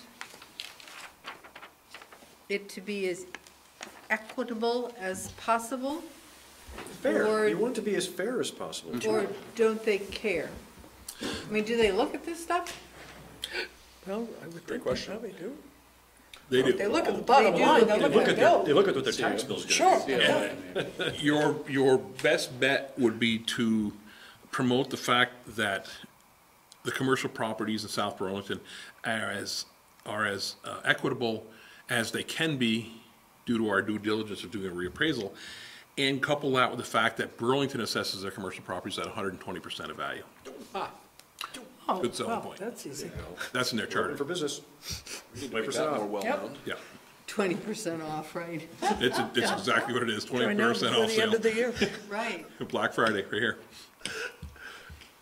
So we can put a positive spin on that to, you know, during that. Yeah. There you go. Are you concerned if we were to approach a commercial reassessment, we're going to tap too many of our reassessment dollars and that will not position us well enough in the years to come? Is it? I'm not too alarmed right now with these numbers. Our overall CLA and COD are excellent. They would be even better if we did the commercial. The question comes down to how concerned are you as the decision makers about the inequity and the possibility that those commercials are paying less than their fair share. Do you also have certain residential neighborhoods that the CLA is, you know, this is an average, is high enough that you might be interested in doing those neighborhoods? I don't pull like a CLA on every neighborhood, but I watch the sales and I notice. Okay. You know, geez, you know, Grandview over here is selling for $160,000. They're assessed at $140,000. Okay, now we have that ratio, and yet over here, you know, these houses are selling for $465,000 and they're assessed for $475,000. True. You pay attention, and that's what clues me into paying attention to this one versus that one. Generally, it's the sales. When we did the reappraisal, I know, I think it was Economo Farms over here, there was no sales prior to the reappraisal. So we picked another set of data based on condominiums on the golf course and assessed them appropriately. After the sale, after the reappraisal, there was 3 sales, and it's like, whoa, these guys aren't anywhere near where they need to be. So we redid all of Economo Farm. Pinnacle at Spear, Pinnacle Drive, after the reappraisal, the sales indicated, I think there's only 60 houses in there, like 15 of them sold. A lot of it was panic from the reappraisal, but the value was not what it indicated prior to the reappraisal, so they got adjusted down. When there's glaring evidence that something's wrong, yeah, that's what I do. That's my job. I'm guessing in years past you would come to the council. I don't know how long you've been here. I'm sorry, Todd, but you would come and recommend if we do. You've recommended to the council in years past that we do a reappraisal. Are you recommending to us to reappraise the commercial properties? I can't do it alone, okay. And that's the key. If this were a neighborhood of condos, I've done it alone. If this was a neighborhood of houses, I've done it alone. I can't do 650 properties alone. But are you asking us to give you some help? Do you think we should reappraise this? I would do it. Reappraise the commercial? Yeah. Yes? You want us to physically go out and do the measurements? If we could get you to do it, especially as a council member, you do it for free, people will love that. I got a big hammer. There you go. Tape measure's all you need. Oh, no, we get paid. He doesn't work for free for the city council. What I would recommend is that we, because of the time period and the length of time that this is going to take to actually happen, and we don't know what it's going to cost. We can throw an RFP out there and find out that, geez, this is going to cost us a whole lot more money than we thought to do just commercial properties. We're not in that bad a shape, or that seems pretty economical. Maybe we'll do it and get it out of the way. If we can correct these problems with different classifications of properties within the grand list, and it keeps us out of a full-blown citywide reappraisal, then you're saving money. Well, it sounds like we ought to go and at least put out an RFP. I know that takes a little bit of time, and time is money, but it sounds like you think that this might be a good time to do this, and then we'll have the information that says what it will cost, and then we can discuss whether that's the value. Do we have to vote on an RFP like that, or is that just something? Well, we No, could you just can direct us to put out an Yeah. RFP for appraisal services for commercial reappraisal. We will put the RFP out. Okay, so If we it should were- have a motion to, If it were small enough that I could do it myself, I wouldn't ask you at all. okay, you just do it. I would just do But it. this you need. So I would entertain a motion to direct the city manager to develop an RFP for a commercial reappraisal. I can move. I just want to make a comment during discussion, so Okay. I'll move that. And Second. Okay, and second, all right, further discussion. I'm just wondering, does the council feel open? And I'm happy to. I'm not part of this group, but I know maybe city manager might feel a good reason to reach out. But the SBBA, I feel like they might want to weigh in, or at least hear about why this could be of value, at least to market the attractiveness of South Burlington to have greater equity. So, do you see merit in reaching out to them on this notion of dispersion? So all I'm asking is if we would also Reach out to them to get their reaction, or, I mean, what are we asking them? Does this look good to you, or should it be gooder? I think they'd care to know about this dispersion piece, and if they had an opinion on it merits, or if we should do this reassessment of commercial properties, I'd love to hear their thoughts. We can certainly reach out to them and let them know about this action tonight and what that could lead to. Yeah. I would do Right, that. and then when we actually get the figures back and vote to, because that would be an expenditure, and the council would make that decision, correct? Correct. Then we can have a hearing And of some I sort. think perhaps a little of the rationale why we would be looking to do this in order to have equity, Yeah, okay. amongst, Fairness, Okay. whatever. Yeah, fair and equitable. Further discussion? Are you ready to vote? Sure. Okay, all in favor? Aye. Aye? Aye. Thank you very much. Thank you. You were all, It's always fascinating to talk See, I about. always thought cod was a Appraisals. fish. It is. I'm the fascinating Who'd guy. have thought? You know, Fascinating guy. Parcel appraisal and management is what? Thanks, Todd. Everybody should do it. Thank you very much. Okay. It's almost as fascinating as stormwater. A little more. Almost. For a new ordinance. Okay, we are on to item 12, and this is the ordinance codification project. And we're going to have the first reading for council review and potentially schedule a public hearing for a second reading for possible update, amendment, and/or repeal of the following ordinances. One, prohibiting smoking in places of public access. Ordinance relating to procedure for levying special assessments. An ordinance regulating the construction of sidewalk and storm drain on White Street between Williston Road and Airport Parkway, establishing a local improvement district and levying special assessments according to benefits conferred upon the property in said district. And finally, the ordinance regulating the construction of sidewalk and storm drain on Dorset Street between the north boundary line of the municipal lot and the south side of Williston Road. So Andrew Baldu. Hello, good evening. Andrew Balduck, City Attorney. Hope it's just as interesting to talk to the City Attorney. It often is. So I have another 4 ordinances this week as part of the ongoing ordinance codification project. I provided a memo kind of outlining my thoughts on them. I'll just briefly talk about the ordinance prohibiting smoking in places of public access. This is a 2004 ordinance that mirrored the state statute, and it essentially provides for an extra enforcement mechanism that the state doesn't provide, which is issuing of municipal tickets. There hasn't been an enforcement issue in the city as far as we're aware, and certainly not within the last 10 or 15 years. So the thought, even though that hasn't been an issue, to maintain it, in case it does, allows our police officers an extra enforcement mechanism. And it also, I updated the language to include the state statutory language on this regulation, which now includes tobacco substitutes. So that is what's presented, and I provided a copy of the amended document. And the second group, and I kind of batched them together in the memo, is these ordinance related to levying special assessments. These were 1962, 1963, and under a statutory scheme that I don't believe exists any longer. There's a new state statute that allows us to levy special assessments, which is what the city's used in the recent past. So recommending repeal of these.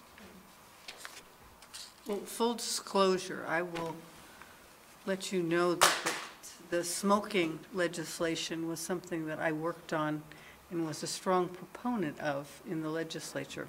Great, Thank you. yes.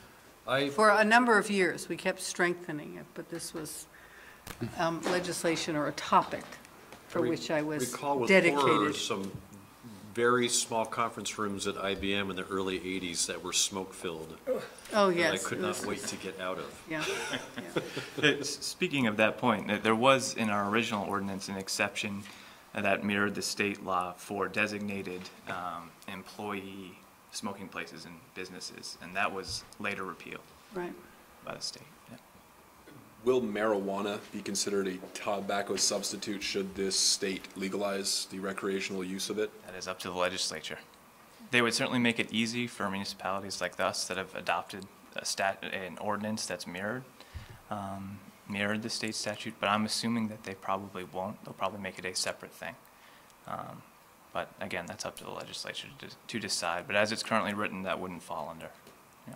What about those, what do they call them? Vaping? Oh, the The electronic. vaping thing. Yeah, That's included. They updated that to Yes, include that's it. a So ours substitute. would, by definition, That's okay. on there too. Yep. Yeah. Chew? Is that a substitute? Yeah, no, It's, that's I believe included. it's a tobacco product, Yeah. actually. So it's been, yeah. Snuff, yeah. We included it all. Yeah. Jew and Shaw. Not that anyone probably uses snuff anymore, but who knows? Some might. All right, so I would entertain a motion that's on the recommendation sheet. So I move that the council amend the ordinance prohibiting smoking in places of public access and repeal the 3 ordinances as warned for tonight's meeting relating to special assessments and cause a short and concise 1-paragraph description of the effects to be published in the other paper together with notice of a second reading and public hearing to consider the same for final passage at 7:15 p.m. at the first regular city council meeting in January, which is currently scheduled for January 2nd, 2018. Do I have a second? Second. Any further discussion? All in favor signify by saying aye. Aye. Thank you. Thanks, Andrew. All right. The next item is council's report from committee assignments. So has anyone met? Channel 17 hasn't met. No, and the airport met before the last meeting. Okay, and GMT. We had an operations. Okay, breakfast coming up. Pardon? Breakfast coming up. CCDA, is that? Oh, that's No, CCRPC. Oh, no, that's Yeah. CCRP. Yeah. Oh, CCRPC. Oh, I forgot. Now you call something different. GMT. And actually, Right. Well, there was a hearing tonight, right? we're going before the legislature to ask just to change the name. And yes, Next Gen is holding meetings all across the region. Tonight 5 to 7. Did you get to go to I did not. I was in class. But I had an operations committee meeting this morning, and we toured the Burlington facility, which we're debating on whether or not we want to support continued use of, and that has a conversation with V-Trans. They're currently leasing it to us for $1. It's been funded with federal dollars, so it can only be used for public transportation purposes, but it's in a floodplain. It was ruined in Hurricane Irene, so we're just debating on Where is this? Which? Berlin. Yeah. So we're just debating. I think we're going to continue using it because it's financially attractive, but fell in quite disrepair. So we're looking at whether or not it's worth asking for $1 million from V-Trans to upgrade the facility in a floodplain. You know, if I could just bring up one item. Okay. When your new boss, the new boss was there, he was very good, by the way, in the information he gave us. But at some point in time, I would like to have a little bit better explanation from some of the communities that have access to service, Don't pay. but don't Don't seem pay. to be paying their fair share. There's 2, right, in the minutes? Colchester. Well, I think Colchester's paying and some now. Essex, maybe? and a lot of small towns out in the rural areas. There's They a get, Yep. you know, there seems to be a lot of service that's provided, you know, that, because we pay a pretty hefty price. And I mean, do. yes, we have great service that's going through, but, you know, it just seems like if the Winooski Valley Park District, you know, has payments that we have to pay and we have for this, that it just seems fair that those communities that are receiving the services should be paying as well. I would agree. I mean, not that it would reduce ours necessarily, good. but because we're asking for more things like Tilly Drive and other routes and items that had come up, but it just kind of grates on me. Finance Subcommittee at our board retreat or annual retreat in September presented this, and the board gave the head nod to continue to explore what a budget model would look if it was fairly assessed on all municipalities that receive service. Because I think if a community can keep getting very cheap to no cost, they wouldn't necessarily be willing to, you know. Many of these communities do pay, but they're not obligated to, and some would argue they might. No. Maybe they should, Okay. whatever. All right, so seeing no other committee assignments, we'll move on to item 14. Council discussion of the survey data regarding the noise compatibility programs for residents living in proximity to the airport. Who's going to lead that conversation?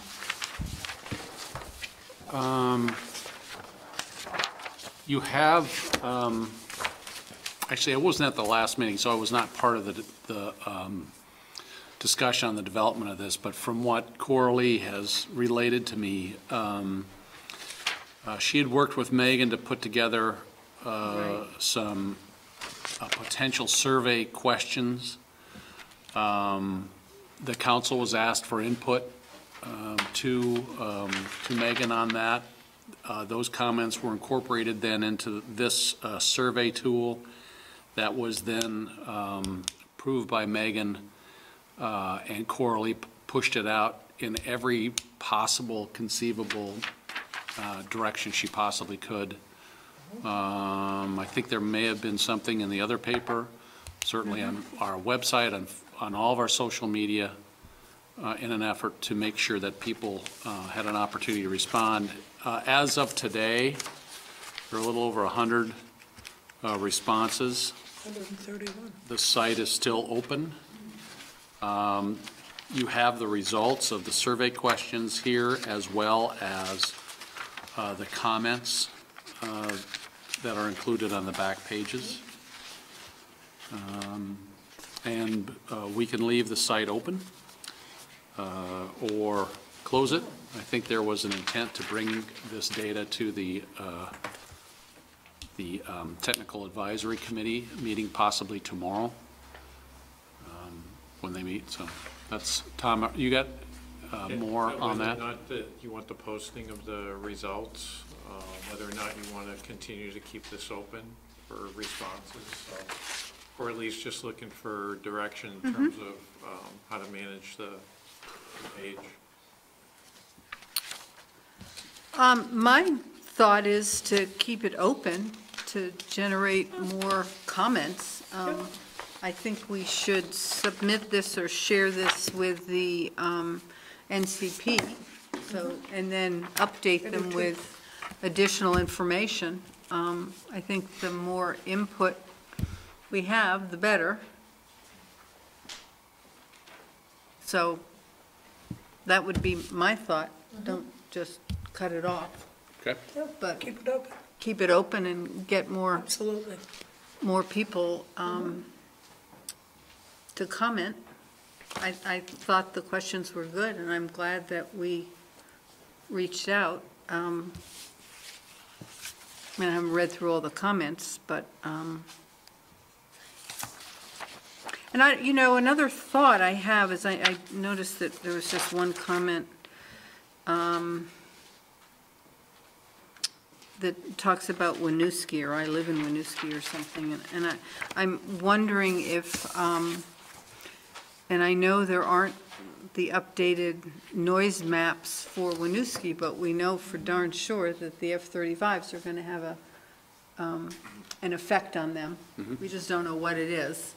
And so they're sort of part of the discussion, but, you know, my appreciation for their position to not really be able to complain, Well, they might be able to do a survey as well. but I'm wondering if they would like to have a copy of this and would be, you know, interested in maybe making it a more of a Winooski focus, but I don't know, I thought these questions were pretty good. Pretty broad. Yeah, they're No, I pretty think broad, it and it would. doesn't seem like they're South Burlington specific necessarily. and- But that would and be another way to all of our generate comments anyway. some potential data that would help the NCP and the airport director and I'll share this with Jesse Baker, FAA the to, Winooski manager, if you'd like. well, does that make sense to anyone? I mean, I think, Well, this is going to get chaired also at the advisory meeting too. And she would normally be there. Yeah, so. yeah. great. And, you know, and I think this can be labeled South Burlington responses, and Sure. and then You we could can have- they have could do a Winooski Winooski ones, response. and they actually may even have some additional questions they would like to ask. But it seems like it is truly a joint problem for both our communities, as well as, I think, I was reading somewhere, someone on East Avenue. Or I was actually talking to Sharon Bouchard, who's one of the city council councilors in Burlington, and she lives on East Avenue, and we were talking about the airport, and she said, well, you know, when the weather is a certain way, they come in right over my house, you know, all the commercial and fighter jets, and she said, and I hear them. So she sort of We can't change their direction. was under, yeah, no, I know that, but I'm just saying, Yeah. there is a portion of Burlington at different times Yep. that understands there really is an airport that makes some noise. Well, I'll give this to Jesse tomorrow, and if it's the council's interest, we'll make copies to hand out to members of the Technical Advisory Committee. Is that your wish for this? Yes. Okay. And then I think we can let them know that we're going to continue to gather data, and we'll update it and make it more current for the next meeting. Okay. Or whenever we get some more responses. Good. So we'll keep it open. I want to hold off on publishing the results until it's closed, just so that we, It kind of makes sense that it's not trickling out. yeah, I think the concern there was just that it may skew it. Except we are going to submit this to the NCP tomorrow. So I think I would make these results public and just make it clear that we continue to gather data. So if someone reads this and says, oh, I'd like to put my 2 cents in, they might go and fill it out. We'll post it with a date. So if we just have a With date yeah. and say, you know, South Burlington residents, I think it should say South Burlington on it as well, particularly if we're going to encourage Winooski to do something similar. Yeah. And could we also at some point put out on our agenda to have our Energy Committee come in and talk a little bit about what collaborative work that they are trying to pull together? And I was only reminded that of like the 3rd or 4th last page here, where it talked about the energy efficiency and how they have met, I believe, with the consultants to talk about how we can have a higher level of energy efficiency. Along with the noise mitigation efforts. Right, exactly. In the housing, yeah. While you're at And I it. think that was an effort that came forth from, what's his name? Just went Epstein. out of my head. Epstein? I can't think of his Our- first name. our- Keith Epstein, right, Yeah. right. See, And I think he's two got brains, some. one, get things both behind names.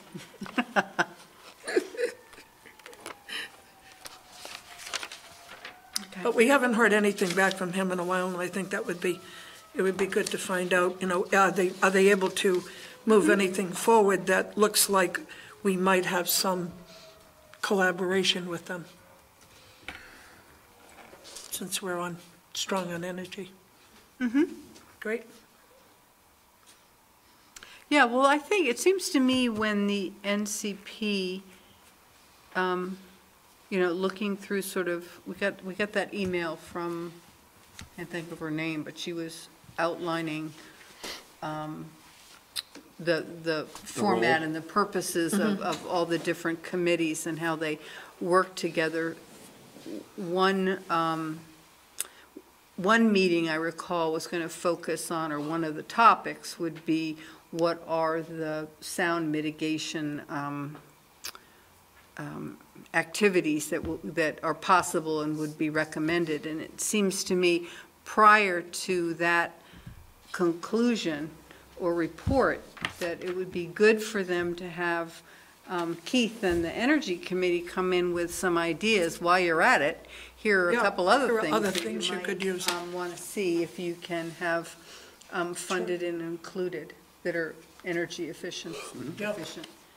But to make sure that they get in at an early enough time, which is kind of my point earlier, you know, it's really hard to have the whole thing sort of laid out. They've been working on it for 6 months. Sure. And then have someone come in, have you thought about the 11th hour? And so it doesn't get responded to. The You energy really piece need we to brought in. And the have it. education for the public for that. Yeah. So Okay. that would be good to remind them, and also the airport. That might be a good time to make sure they invite them. Okay. We talked to. Yeah. Exactly. Good point. So I thank you for reminding us, Pat. You're welcome. Okay, Tom's getting tired. We got to keep moving along. You know, I was hoping we could go till 2:30 this morning. Yeah. Yeah, Thank you so much, sir. I mean, you gotta keep up with Burlington, right? right, yeah. No. Okay, item 15 then. Discussion regarding restricting access to several roads, including Picard Circle and Kirby Road Extension, along with the council discussion regarding ways to influence planning recommendations with the city of Burlington regarding decisions that directly affect our community. I had missed that on that. I had put that on other business, so we can just include it. And so we have a letter that... This is what started this particular discussion on the from... Picard Circle piece, from yeah. Gene Richards to Helen dated August 28th of this year. And what also goes along with this is the map, the Google map thing that I'll refer to in a minute. So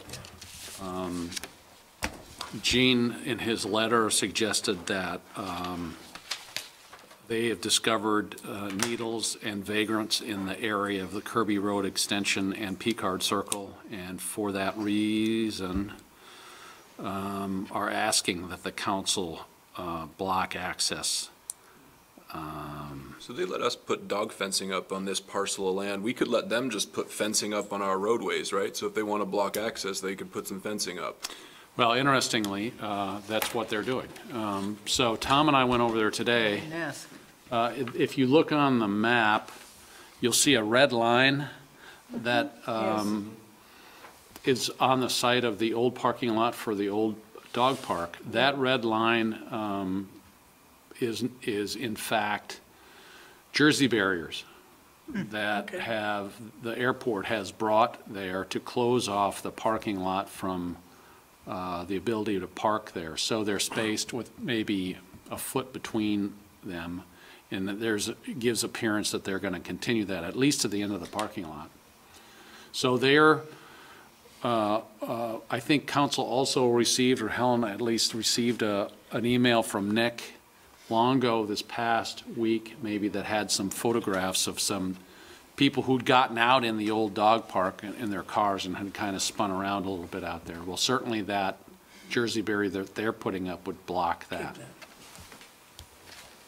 I received a call, and it was kind of disturbing. You know, I looked when the dog park was closed and all. I was very disappointed to find out that there were other activities apparently going on. And apparently, according to this person that called me, they've seen it several times, later in the evening, cars out there. They feel it's drug deals going on.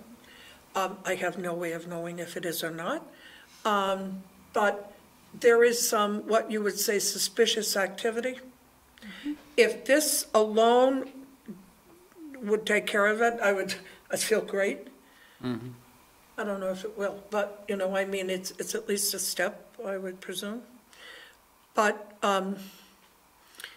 with the needles being found out there and other items, and then this particular call about, and this person looked at this place several different times later evening and are concerned about that. I don't know where what's going to happen, and I know we've talked about land swap for streets and what have you and so forth, and we've done some of those things, and I'm not saying we're at that point right now, but do we feel that this is sufficient for now? I will say, Gene, you know, I'm not questioning what Gene's saying. I will say this. Since I got this letter, I have been to the site more than a dozen times. Tom and I were over there this afternoon, and I have looked extremely closely around on the grounds, and I've never, in over a dozen times there, I've never found a needle there. Now, there are places I can take you to right this moment. Market Street. And we will find needles. But I have yet to find a needle there. As far as vagrants, there are no vagrants living in that ravine. I did, however, after getting this from Gene, asked Trevor to step up surveillance of the area with our patrol officers. And after about 3 weeks, I asked Trevor what he is finding, and he said, we're not finding anything unusual going on there. So our direct observation is not matching up with what we're being told. Are they cleaning, is the airport cleaning up needles?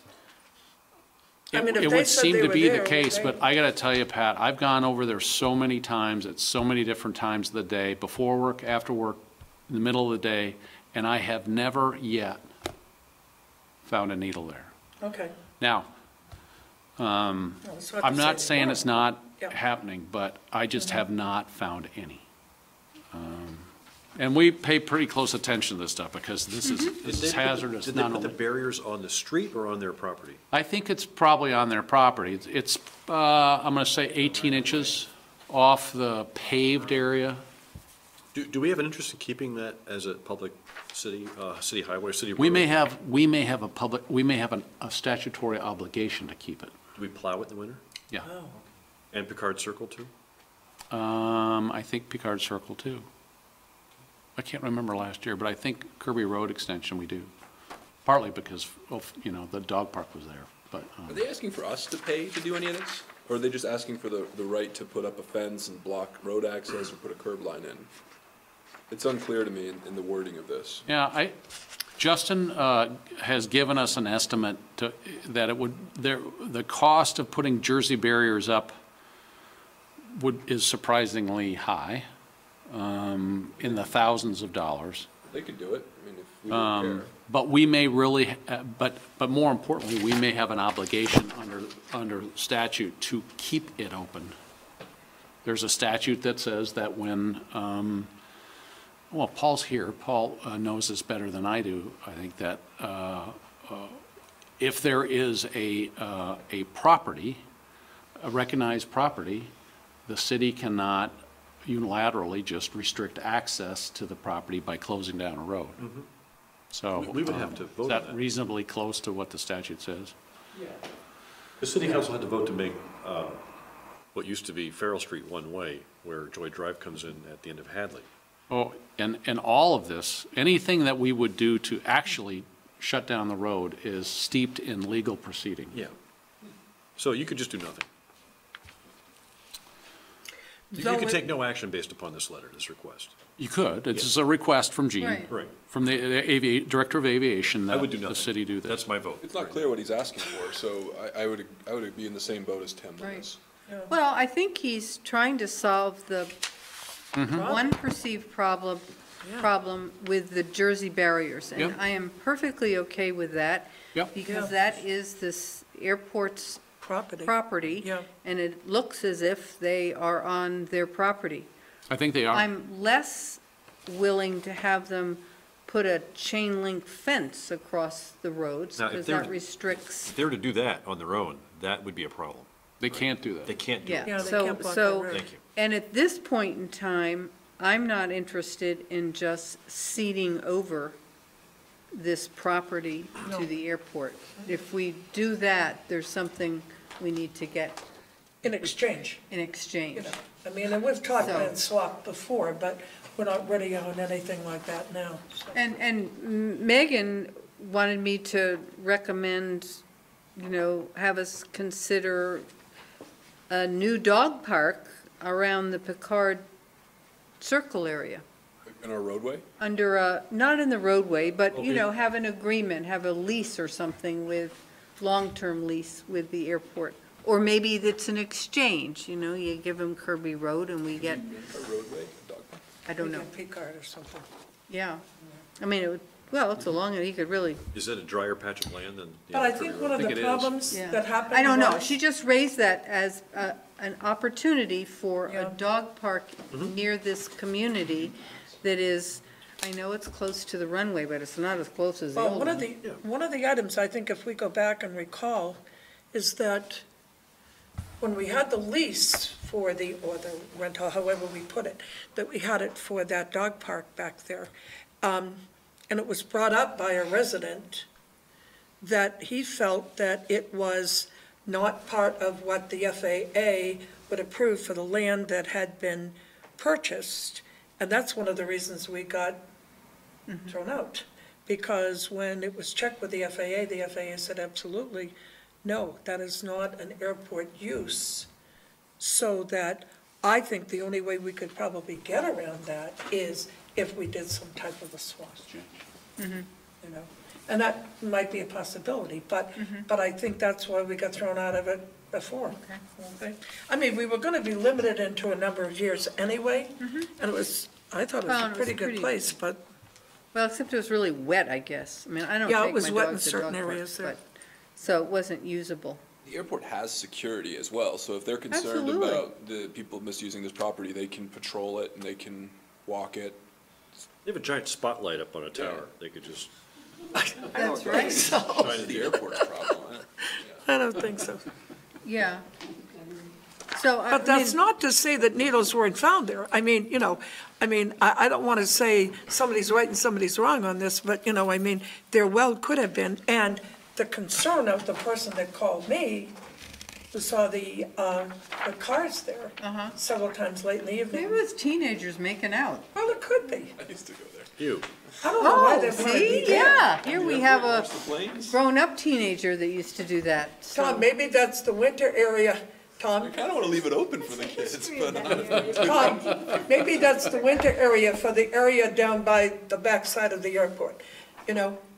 Well, I'm wondering, can Picard Circle be a place for the Ubers, the green cabs, to wait? Oh, I've seen green cabs sitting there on P-card. There's one Oh, today. yeah, sure, One today they do. when we went over. They also sit on Maryland Street, because they do Right. not participate, as I said. Yes, no, I understand Yeah. that, but that would be probably a better place than J.C. Park, because that, Yeah, well, there aren't houses around here, and there are, but anyway. that probably wouldn't. So I guess our response to Jean would be, for the airport, is to, For right now, we on any more closure, on any support closure. your Jersey barriers as long as they stay on airport property. And Okay. we would be opposed to closing off Blocking it the off. 2 roads with any type of barrier at this point. But do we even need to respond? Well, Well, I think that would feel be that nice. we respond to G. We're nice. We respond. All right, fair enough. Well, I can write him back on behalf of the council if you'd wish, and just a note to that. Can we include Trevor's information as well? Sure. And what you have observed over there, Yeah. okay? Okay, good. The other piece is sort of what kinds of conversations or ideas does the council support in terms of conversations with the trio of Winooski, Burlington, and South Burlington leaders meeting? I mean, you mentioned, and I did ask last time, and I will continue to keep getting updates on, you know, the status of moving the Lily Lane homes. And I certainly will raise the issue for the taxi commission. Taxing commission. No, Taxi. it's a taxi commission. Taxi commission, To yep. at least share with them that, you know, they sit idling, which is illegal anyway, right? You're not supposed to sit in a car and let it idle, you're supposed to turn it off at J.C. Park. So that's an issue for the airport. You're raising this with the mayor? That's an Yeah. issue for the taxi commission, because they actually, Yeah. right, Yeah, I mean, it's just, but, Okay. the airport commission does not control the taxi thing. They have their separate, now it happens to be 2 people, 2 commissioners are on the taxi commission, Bill Keogh and Jeff Munger. So are we just pulling the other business items into this topic conversation? well, I had Okay. forgotten, I raised it, and then I One of the thing that comes to mind, if you have I mean, the Nero's here, governance thing yeah. is the other piece. How do we get to have more of a say, with, you know, without going the full boat of changing the governance? knowing full well that we're going to have a bill introduced, so the conversation is going to occur. So do you want to? So definitely the governance, and I would love if Miro could spearhead a conversation or change his opinion on just having that committee formed. But related to that, and I have to raise this, if you have the mayor's ear. Well, I don't know if I have his ear, but I'm in his office. No, he's meeting here next time. Meeting in South Burlington. The Director of Aviation has said in multiple forums that I had been untruthful, but he has not substantiated that claim with any specific fact whatsoever. So if any of our South Burlington City employees were going around in public forums saying that other councilors in other districts were being untruthful, I would want them to be held somewhat accountable. So I have expressed this to 2 airport commissioners. I have relayed this directly to Gene, asking him for specifics on where I've been untruthful. I have heard nothing. So if you have the mayor's ear and felt like raising something I would agree is somewhat petty, but I have pride and my integrity I feel has been impugned, okay. I would like to know what Director of Aviation feels, how he feels that I have been untruthful, because I have not. Have you met with him?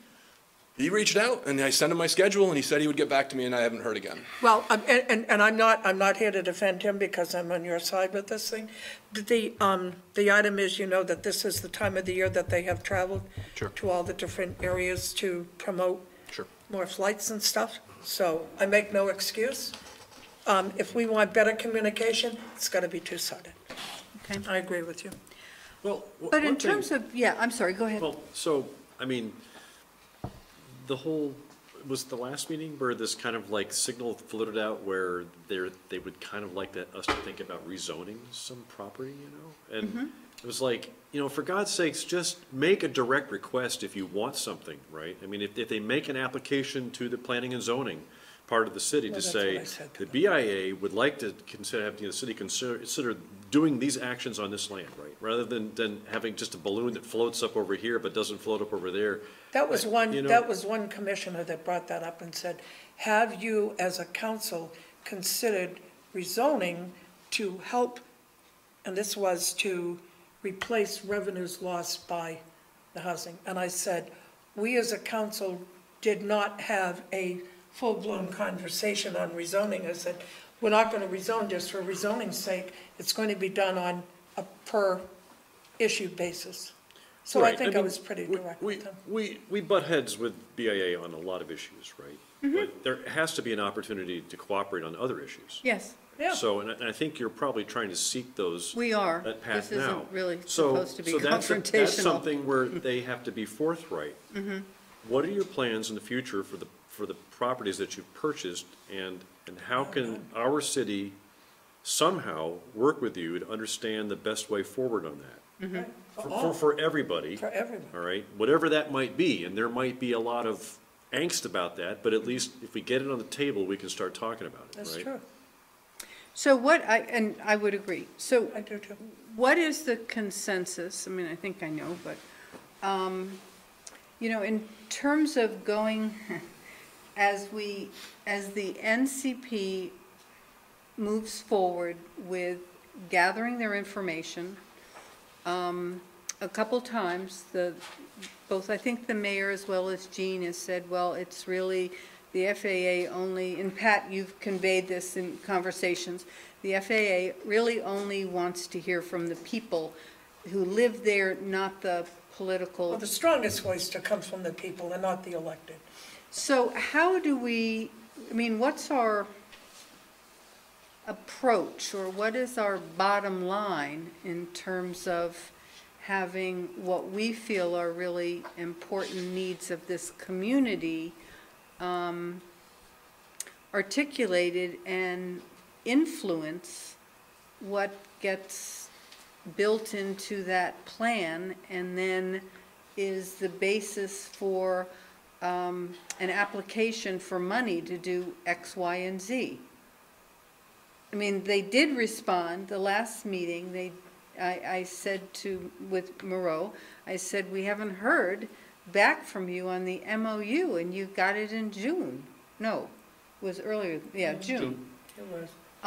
Can you let us know? We don't know what your response is. so we can't move ahead. And then the next week, We got the letter. miraculously, they got their Legal lawyer letter. to look at it, but again, I mean, I think that letter from her was not as clear as it could have been. I mean, they kind of punted it and said, well, Piece. the FAA sort of won't let us, but they didn't really say it's an Another absolute piece I rule. wanted to share with you that I got. But, You keep talking, so, I'll put so it I'm asking you, what are, you know, what do Well- Seth Leonard and I propose? Do we come up with, you know, a governance light kind of thing that says, okay, on these issues that affect our residents, we want to have the final say, not have the airport sort of listen and take all this in and then do what they want to do. And it and isn't we're left- exactly the FAA that's going to make the decision. Well, yes, So- I know, but it's the recommendation We want the comes- recommendations from us, Yes, what we'd like. we do. We Right, want the exactly. recommendations coming from, and Winooski would like the same thing when it's their turn to have their houses torn down. To be able to say, no, this is what we think, not an individual resident necessarily be the spokesperson who's looking at, you know, a $50,000 equity bump. So what are they going to say? So the Chamberlain School, is that being represented by the superintendent's office within this NCP process? Yes. Yes, they are, Okay, so, yeah. so they have a firm stake in that process. Because they own the property and the kids attend that school. Right. But the BIA would prefer that we, as the city part, not, but they feel like we don't have the ability to participate because we're not the residents, per se, right? I mean, that's what they were telling us. They Kind don't, of. they want the residents to be part of this process. So now it's residents plus the school system. Well, no, it's, if you look, late this afternoon, I forwarded the response that Pat and Megan got from the consultant about what is the role of the Technical Advisory Committee. And they, from what I gleaned from that letter, was they view the Technical Advisory Committee as our conduit as a city to comment. Okay. And they look at the public hearings, the open house, and then public hearings to come as an opportunity for the residents to comment. And I think that was the basis by which they more or less stated they don't do a broad public notice about the Technical Advisory For this Committee one, right. because it has a different role.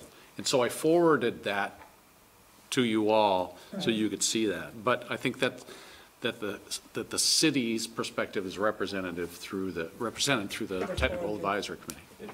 And what percentage of the people on that board do we have representatives?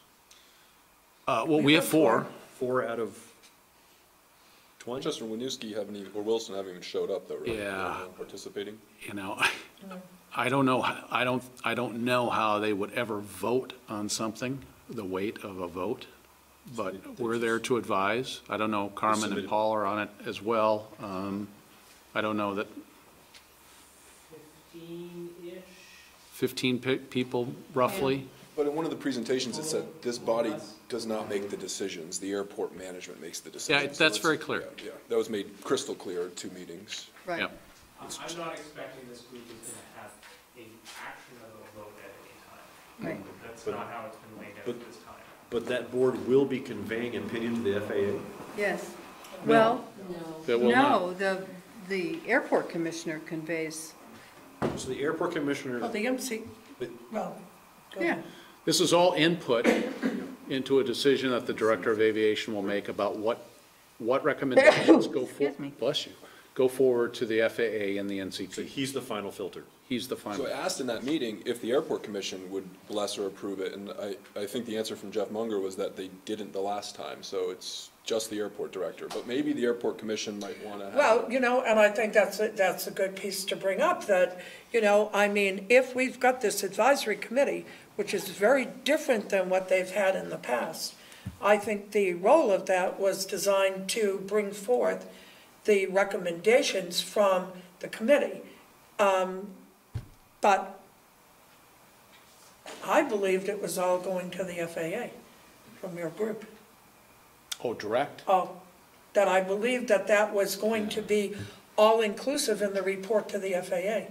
Now, Well, let's ask. What we were told was that this all informs the Director of Aviation, that actually said the airport staff, and the airport staff make the decision as to what goes to the FAA. So that, maybe there's a record that's created, but. I'd like to see a broader brush on that one. Yeah. Well, we can certainly We raise can ask. that at the meeting tomorrow. Find out, but I can clarify it. push it with the, because, so if I were to say to the mayor that the city council feels very strongly that the, I'd start with the commission having a pretty stronger say in this topic of interest. I didn't mean to cut you off your thought there, Helen.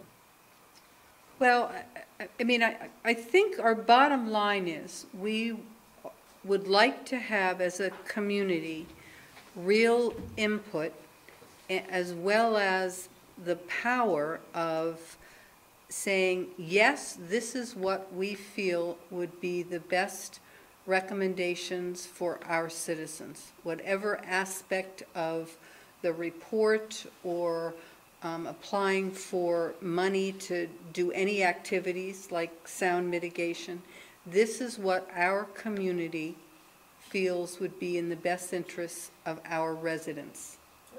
Which might be. And that's an important difference to make, Yes, that doesn't take over the governance, it's just. Well, because when individuals go to these meetings and individuals hear what the offers are, individuals are only acting in their own self-interest. Well, that's true. And that's good. Yeah, which is. Who's acting in the community's overall interest? Right. It should be us, as best we can, right? So our recommendations may be not exactly the same as an individual resident's, request for, I want insulation, I want, but when you say, well, did you know that if we did X and Y, it might make it better for everybody, Didn't we ask for this? And Eileen Blackwood's letter basically said, no, the airport is responsible to make these decisions. Yes. I would just say it might be a nice starting point to empower the airport commission, as it was intended in the 1985 resolution, to have more of a say over these things. Before everything was taken away. Yeah, and maybe in that Because it same is only conversation, advisory. get Winooski a seat. Mayor of Burlington made it very clear that he's not about to recast the commission system of government in his fair city. And I think So part of that isn't that's gonna probably happen. from the city council, because they control more of the things. Because as I say, it goes advisory to the finance committee goes to the city council, and the city council has the biggest say. You're not even asking to change the commission structure, you're just asking or suggesting or stating that the airport commission should really sign off on this NCP program, because they are more representative than just Gene. Well, but in deference to the one member from South Burlington, there are 4 from Burlington. Yeah. And are appointed by the mayor with the support of the council, so.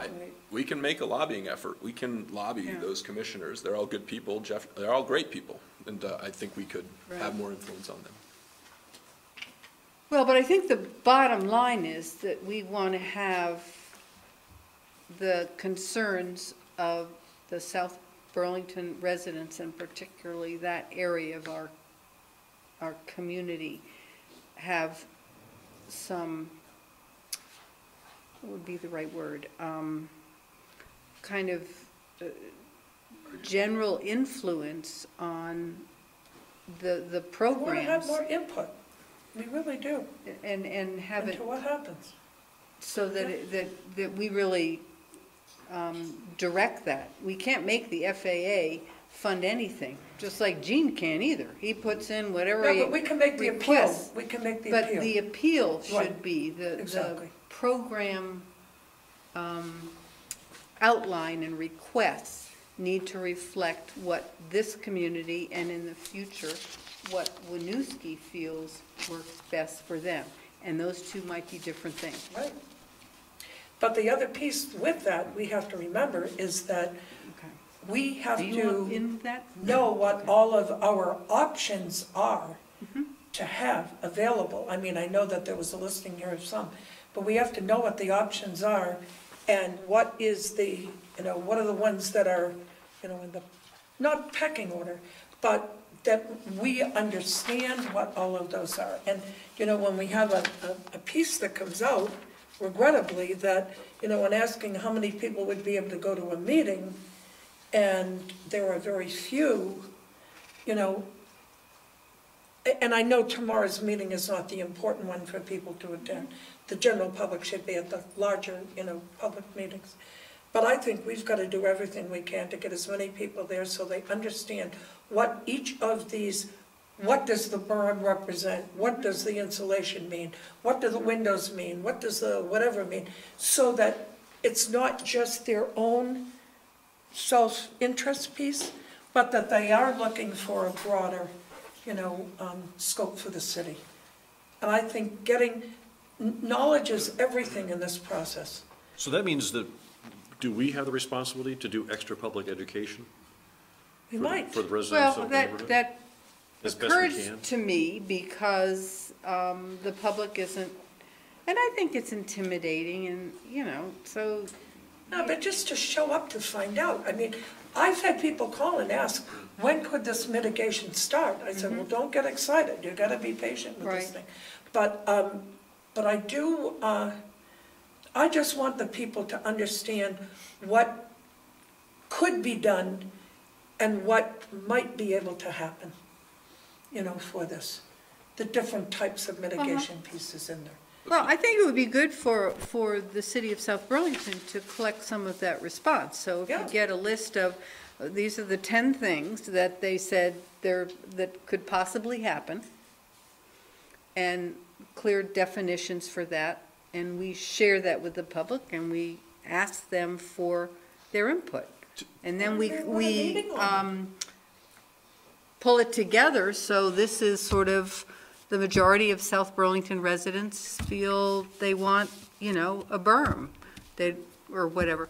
Carmen, did you have a comment? I just think that looking back to the Chamberlain Neighborhood Committees, I think that the meetings that we held at Chamberlain School were very well attended.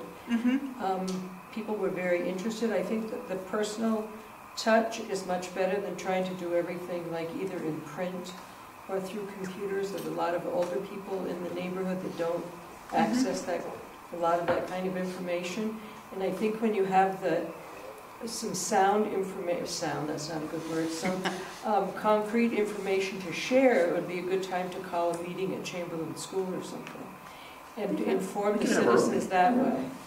Instead of, they aren't going to probably go to a meeting at the airport because I think they're intimidated and they feel like Gene Richards is going through the motions of what he has to do to follow through to get what he needs.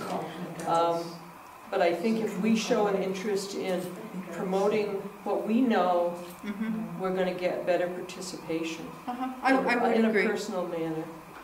To both of those points, I would also just push back a little bit on the airport statement that they want to hear from the people and not the elected officials. In the defense of the people, they're busy. I mean, they have lives to lead, and they held elections. They hold elections every year to have representatives representing their interests, and this is what we've committed to. And so he doesn't care because the people are the ones going to be receiving the insulation treatment. Wait, say that again? The residents are the ones that are going to have to sign individual documents, if they're going to receive insulation, treatments for their home. So it's like, the FAA is like, the people that live in that vicinity are the ones that we're talking to specifically, and I understand that. Yeah. But doesn't mean that we can't go, and deploy some extra information to say that, maybe we could affect their personal opinion a little bit. I mean, we have our own court of public opinion in this city that we have conduits to, right? So we should exercise that right. Well, and there's other sound mitigation opportunities like berms. What I'm talking about. Which an individual homeowner isn't going to say, hey, number one for me is a berm, probably. But the city could say, overall, that is something that seems to as if it would be really helpful to a large group of people that maybe aren't complaining so much now, but sometimes you Well, the interesting don't part, know how could be- noisy it is until it's quiet. The interesting part, it could be your proximity to the airport as well. Yes. Because if you have 900 homes, those that are closer might be more affected by a burn, those that are further away by an insulation. So I think there's so much that, as I say, knowledge-wise, to help people with, And even stuff like, if my next door neighbor wants to get insulation and will sign an easement, but I don't, so is a plane only going to fly over that house at a low level and not at mine? I mean, what are the parameters for all of that? And I think those are questions that people have that, who can answer that?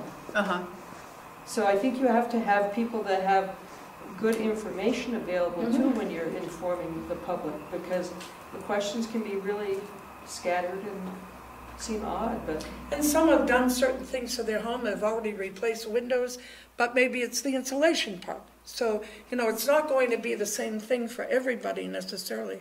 Totally agree. Well, we certainly as I've heard information, excuse me. Muriel Weinberger came to my house for a meeting, and I mean, he was just like laying his soul out, like all the things he was going to do to protect the people of South Burlington, but I don't see that.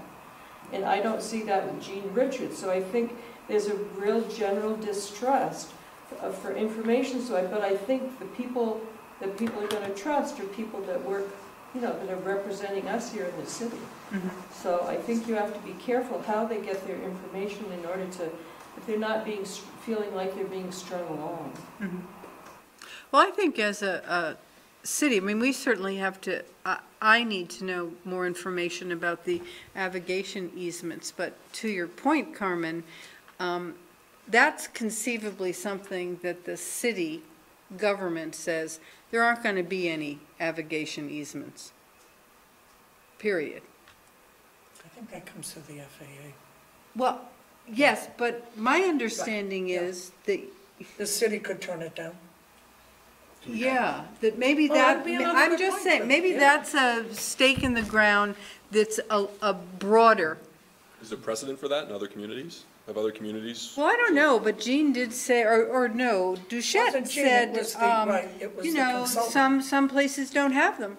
Some places write their own. And I haven't seen any, so we don't even know what they say, except I think It's on the agenda tomorrow. That is on it's- the agenda for it's tomorrow. It is. key to, Yeah, I read that already. to have, if you have a community, as you say, okay, 7 people said, well, I don't care about the navigation easement, that's fine. So I guess they can't sue or they can't get any more money or something, but, What is everyone giving up? right. We all have to. It just seems like there might be some things that the community, the political arm of this community should be able to advocate for and get as part of the proposal. And then the Well, that's individual that's on the homes. agenda, so. Yeah. Paul, you had your hand up. Yeah, Paul Conner, Director of Planning and Zoning. The consultant for the airport did provide us with a summary memo that has a couple of examples that we're happy to share with you all so you can take a look at them. There are some questions in there along the... There should be some questions posed, I think, around the what are the metrics by which a community decides whether it's appropriate to have navigation easements and or to what should be in them if they are going to exist. So I think those are questions we'll pose tomorrow. The FAA guidance on this is the most circular statement I've come across. It basically says that the FAA encourages them, but doesn't require them, but encourages them, and it can't. It's very strict. So there's lots of room for interpretation. I'm sure what they really mean is you have to have them if you want money, but you don't have to have them. Yeah, I think that's pretty much Without really saying what was that. said. Yeah. But if in fact some places don't have them, or they've written their own, that Right. leaves something open. I think that would be important. Negotiation point. Any other thought?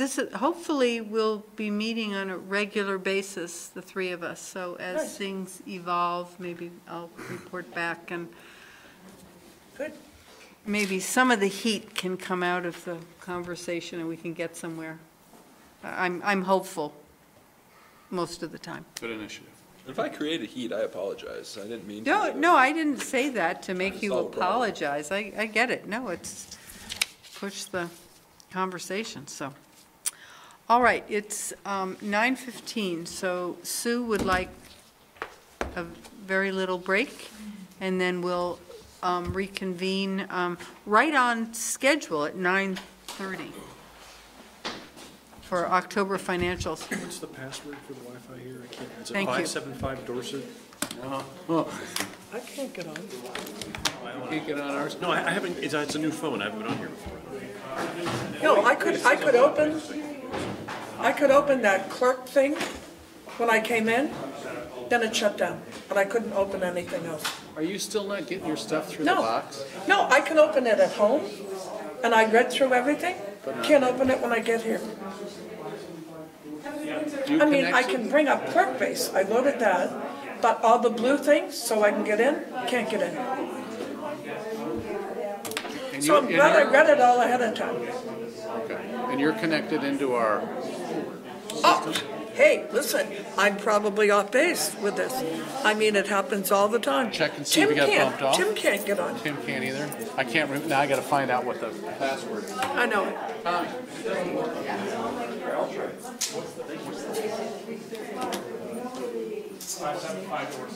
Mine shut down. I had it loaded. I can get into the agenda. I get here and I can't open the attachments. God, I hate this.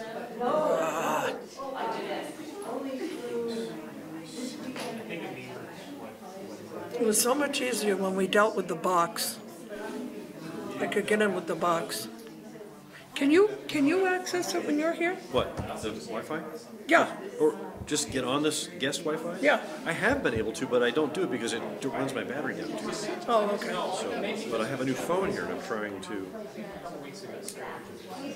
My yes. secretary has gone to Dallas for training and she's calling me tonight and I'm thinking, Why is what she the hell's calling? going on down there? Why is she calling you? Oh, she's doing some training for some New York Life programs down there. And so we sent her to Dallas for the training, and which is where they were doing the national training. And she's calling, and so that's why I had to get up and say to Bob, you gotta call Kathy, find out what's going on. She hadn't flown in 10 years. She had never flown alone. And It's a blast, she isn't was a wreck. But that was yesterday. it? I don't know where she is now. You should be. But anyway. So market was up 210 points at the opening today, and then it went and kind of like glided down to like Where did it close? 80, 40. Here, I'll tell you. Oops. wait. Still over 24? Oh, yeah. Yeah. Well, here, have a little.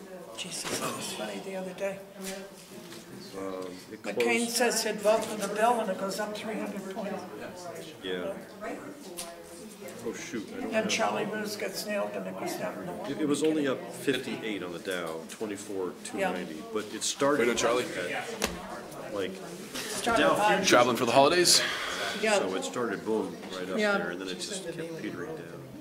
What's interesting though is that IBM did kind of the opposite thing. Did it? Bushner. When Yeah. Yeah, you don't want to offend a counselor. right now because I can't get on the city because I thought the city was So 525. she said Cindy Busher. Let's go talk. Yeah, no, it's Go back to 08? I know. Jesus, Did one of those work for you? that's scary. It wasn't. No, my Wi-Fi doesn't work. So if I go to SB City, oh no, sorry. That one is the capital S, capital B. If I go to Capital settings, S, capital B, wireless. Okay, Yeah, let's that's go the back. guest one. Let's go back and try the. see, it says South Burlington City Guest. S So that's where I'm supposed to be. one. TY. I think Paul will tell you it's 575 Dorset Street. There wasn't enough. Another one? Oh, She's not a Yeah, then All I've right, got that. Then I've Mr. got Connor, the guest one. I do am know. listed as South Burlington City guest. Yep. It's checked, South Burlington City guest. Yep. Why is it when I go into the clerk thing, Yep. okay? You can't get your email. I can't open anything. Try going, the clerk base drives me nuts. Go to, click on all? TOC there. Oh, no, that's not the right one. Okay, sorry, go back to the meeting. And December 4th there. Try clicking on documents. Now see if those open up. Anything? Wait, give it a sec. Try one of them. It is, it's going. I mean, it's clicking. Hang on a sec. Maybe? Let's This stop clerk base clicking. thing drives me a little bit bananas. Damn it. The Wi-Fi is, How about all? How about hit list? what's the password for the guest again? Capital S, capital B, small wireless. No? How about browse? I couldn't. No. All right, Pat, I'll play with that and see if I can get it. How about if I can hit figure it list? out. Hit list. Okay, that worked. I'll That's play with that and see if we can solve it. But it's All right. I've had the same thing happen to me and it drives me Well, bananas. it's interesting. I'll get in here and, I mean, I've read everything at home, okay, and that was fine. Then I get in here and it's like, Yeah. and it recognizes the SB guest. Yeah, the guest one is weird though because it gives us access to some things but not other things. can't Like get you to can't get email. to your email. But it won't open any of them. Right. So I think Al told me that we can get you the regular SB City one, not just the guest one. I just don't remember the password. That's fine. off my head. Yeah. Well, I mean, sometime I would like to sit and say, yeah, what line are we on? Because I did outline some stuff to talk about. Yeah. So this is what I did. Yes.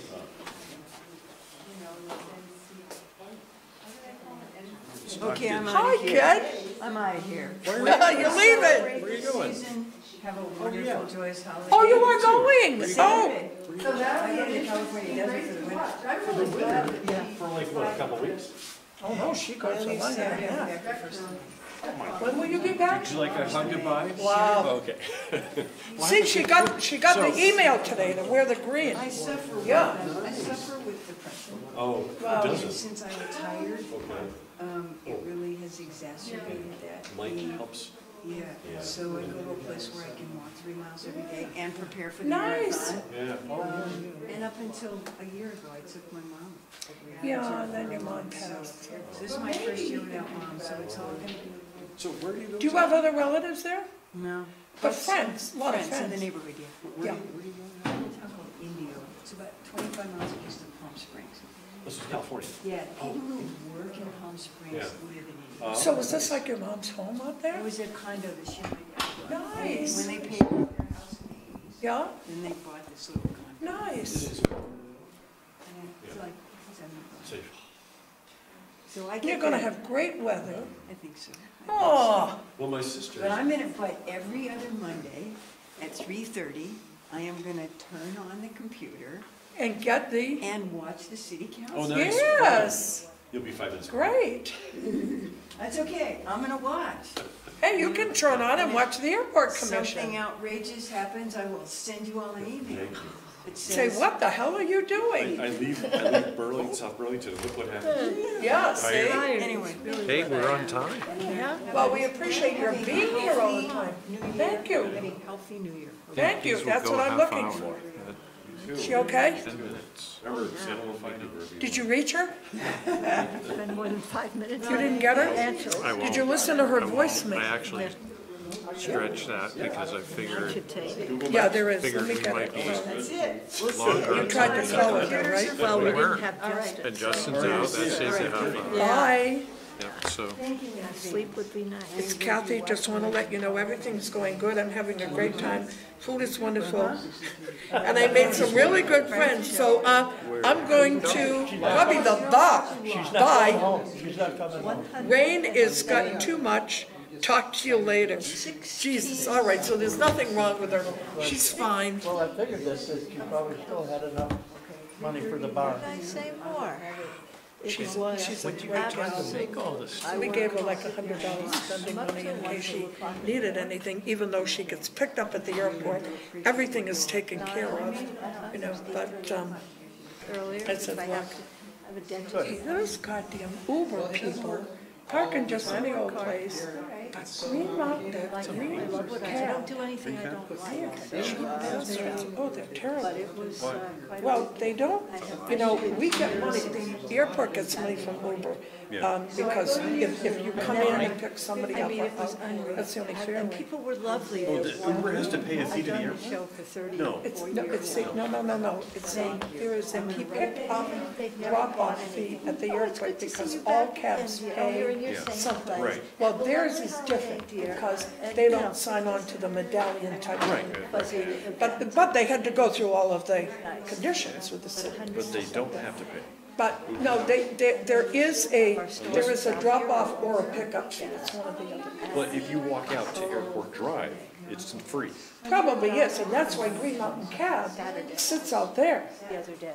Well, they park over by, damn it, they're They parking don't want by. to come in the airport and spend the money. And I understand that, I understand that. I mean, that's capitalism. Well, it is, except when you have some. This Saturday.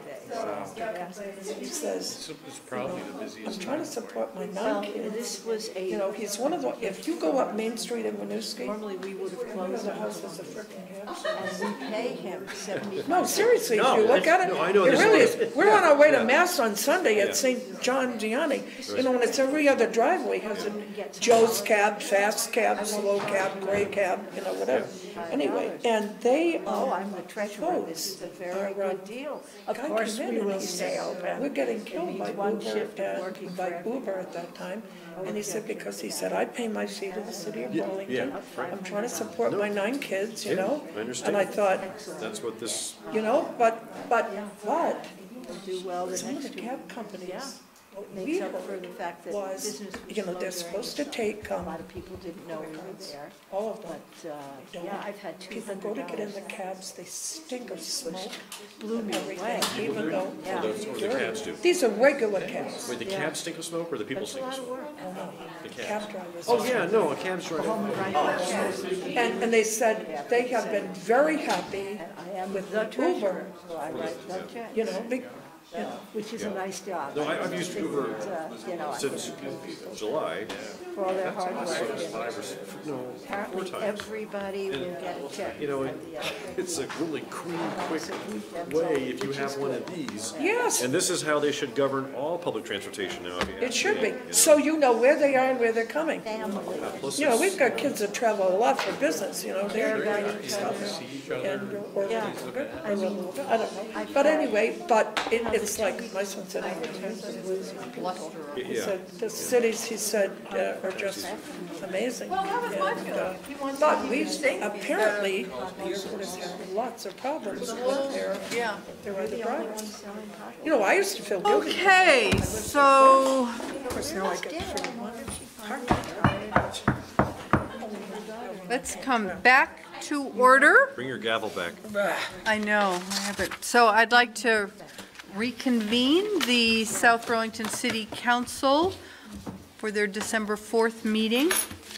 And we will continue with item 16 on the agenda, October financials. And Tom Hubbard, take it away. Thanks, Helen.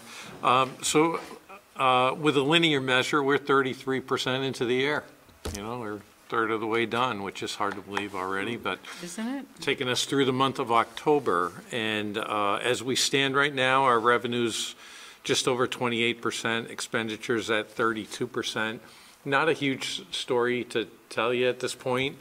A lot of what the larger expense items have been stuff out of the CIP, vehicle purchase, computers, transfers that we made, you know, like into certain funds at this point, and some of the note payments. I mean, those are the bigger things that, as you look down through the budget and expenses that are more than 33%, they kind of fall in those major categories. And on the revenue side, we're going to be receiving revenue in the local options tax during November, so that will be on your next report. Is that received once a year? It's 4 times a year. 4 times. And one of them is a partial payment in each fiscal In year. each So of the 2 we have years, 3 full payments and then 1 partial in each of the years. And how is that looking? I think Is it up a little? so far it's on target, Tim. It's on target. Yeah, I mean, this is usually the bigger one, this period. Right. Through the February one that I'm we just get. That's trying to assess whether or not Amazon taking taxes is actually getting back to the state. Yeah, They are, You know. yeah. I mean, they Yeah. collect some, but they don't force third parties to collect any. right. Have you had any, gotten any traction with the state or the tax department in getting a more granular accounting for the, We haven't. We've inquired, and I know they're busy, but we're going to be persistent. We even like a list of the different businesses, you know, to Right. kind of see that list. So we're still doing some exploring on our end. I know that Andrew's continuing to have conversations with folks down there in the tax department, and we'll continue to pursue have we that. mentioned that to the legislative delegation? I just wonder. I have not at this point. I don't know, Yeah. Sirotkin's on finance and. Yeah. I mean, I don't think it's just South Burlington who might be interested. Yeah. We used to do legislative breakfasts. Are we gonna do one of those again? I think it's too late. We should have scheduled one, but I think it's probably too late right now. Most of them will we be could there do at the it- CCRPC January? one. Yeah, but we could do one in January. Legislative happy hour. That's a better time to grease them up. And we'll do it at the. And on tape. I mean, you make note of that. Yeah. No, but we could do one early in January. I'll talk to David about that tomorrow. Yeah, you may. No, I just think that would be, helpful to have some of the, and I've, It I'm would be, and we're curious too. suspecting that, Ginny Lyons might be interested for Williston to find out if they get everything they. Yeah, I mean, Yes. I asked the state this independently, like, over almost a year ago. It's just like, how do you, where does that total come from, for the local option? And they're like, phew, that's a closely guarded confidential number. And I go, well, I guess I understand that, but it's like, Shouldn't it be somebody shared? should be watching the hen Right. house in there. Just because they should be able to correlate that to taxes. Yeah. I mean, to income taxes and just understand changes year to year and find out, because you just want everybody to pay their fair share is all we want, right? And for Right. the municipalities to be able to participate in that. Sure. When we make the assumption that they're appropriately counting properties in South Burlington Right. and not awarding that to another community. Well, I mean, half the no, I mean- population thinks that the Sheraton's in Burlington. Yeah. Sure. Now, they know, Right, they right, should, right. they should be able to know that at the tax department, but Hope so. still. Yeah. At least, anyway. Right. Well, anyway, that's just a Yep. suggestion, Yep. and thank you We'll for continue following up on pursuing that. that. 'Cause, Keep at it. yeah, I encourage you to, Bucks. Cha-ching, right? but I interrupted. So are you, Yeah, enterprise funds are in good shape. Not much to report there. Like Kevin mentioned earlier, a lot of projects going in stormwater, and will continue. We're in the process of finalizing the budget. Hope to have a draft for you at the next meeting. And then our budget meeting, I think, is scheduled for January 9th, 8th or 9th, somewhere in there, which would be a special meeting. So oh, okay. hope to have a draft for you, hope to have the audit at the next meeting. I know that Ron is still looking for some pieces of information. He still needs evaluation from our actuary.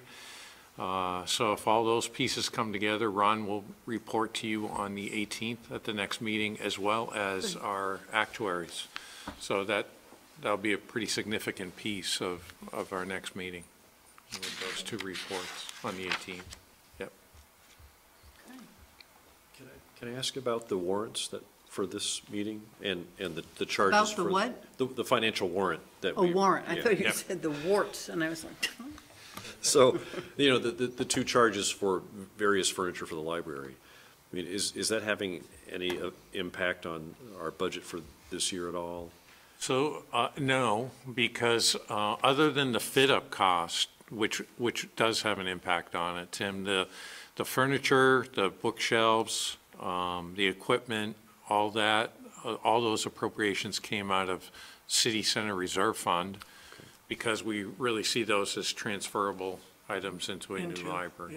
Yeah. So that was the bigger piece of that, and those were the expenses that were on the sheet tonight. Okay. And this probably is inappropriate to ask, but I'll ask it anyway. Since the Blanchette funds were not available to us for some of this, is there any way to recoup that once we move to the new library? The next new library? Well, I think. Since we advanced the money. Yeah. We had largely anticipated that City Center Reserve Funds would pay for the architecture and engineering work, but the Library Board of Trustees indicated that they saw that as a eligible activity for Blanchette Fund. So we'll just swap into that fund for things that we would have used. Okay. So it kind of went like that. All right, so if we had that washed, then I feel better with that, okay. That was disappointing to me that they didn't want to participate with that, because they thought that the furniture would be old after 3 years. Oh, you should come to my house.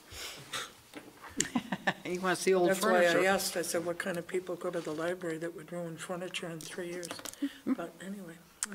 All right. We were able to try some of it out today. It's nice. Did you fall asleep? Did you see it? Not yet. Did you fall furniture? asleep? No, I can't wait. Oh, you're gonna like it. Very nice. But it's nice. Cool. Is that it? Any other questions? Good. All right, item 17, consider convening as the South Burlington Liquor Control Board. I move that we convene as the South Burlington Liquor Control Board. Second. We have a motion and seconded. All in favor, say aye. Aye. Okay. Where is Dave's We Cosmic? are now the South Burlington Liquor Control Board, and we have exactly one first-class license at Dave's Cosmic Subs, Vermont. Is that in the Blue Mall? Is that going to be in the Blue Mall? 150 Dorset Street, that's by the Chinese food place, right?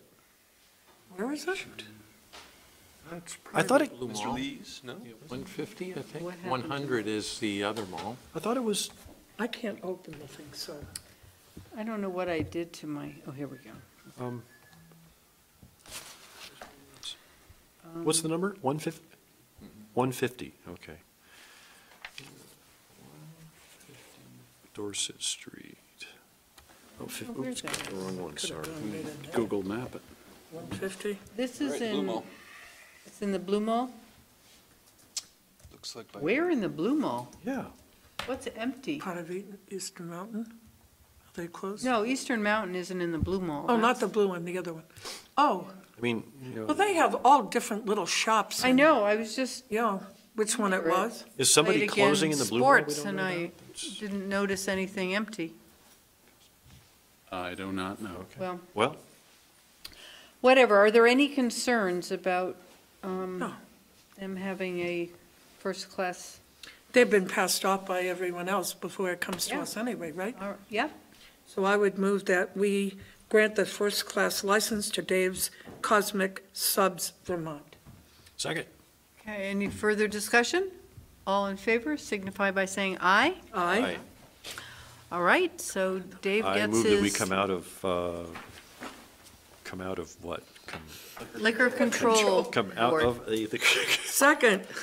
Okay, all in favor? Aye. Other business, the item I had brought up, we already discussed, so if there are no other items, I move we Early, adjourn. Helen. I know, well, we didn't have Justin here for an important piece. Hold on to your hats tomorrow. Hold on to your hats, is it going to be windy? Very windy. 30 miles an hour. Out of Really? the south, southeast again. Oh, Maybe gusting to 40. We lost a bunch of shingles, so we have 50 some degrees. This has stuff been on a our boon roof. for roofers, I've noticed, since the Temperature, October, Burlington, the Vermont. October 30th, no, Tomorrow. when was it? October 28th, 30th, yeah. Oh, it's gonna be 50 though. I didn't say it was It's gonna gonna be be a high cold, I just said it was 50. gonna be really So windy. that's not bad. Find one to come and it's. Yeah, but it's windy. Windy. Yeah, but We have to get a whole new roof. You do? Uh-huh, Because of the storm? yeah. Wow. Blew some shingles? We have tarps that are Oh, no. stapled onto No our roof. kidding. Did you have shingles or slate? Shingles. Why don't we just all volunteer to come over and help replace it? You're right. Wow. I've done roofing before. I've done some roofing. Okay, so I would entertain a motion to adjourn. I think we did. So Give a moved. second. All in favor? Aye. All right, so we'll see everyone on the 18th, including Mickey. Hey, Thank You you. can probably anticipate an executive session on the 18th. Okay, we'll start with the executive Start session. with it, yeah, first thing. Remind me to tell you sometime my Now, story. so I won't have to worry about. Bring it back. did you do roofing as a kid? No. No, I did, it's not a 2-minute story, it's like a 4-minute story, but remind me sometime. It's a I know, very no, interesting that's from a okay, number- and I didn't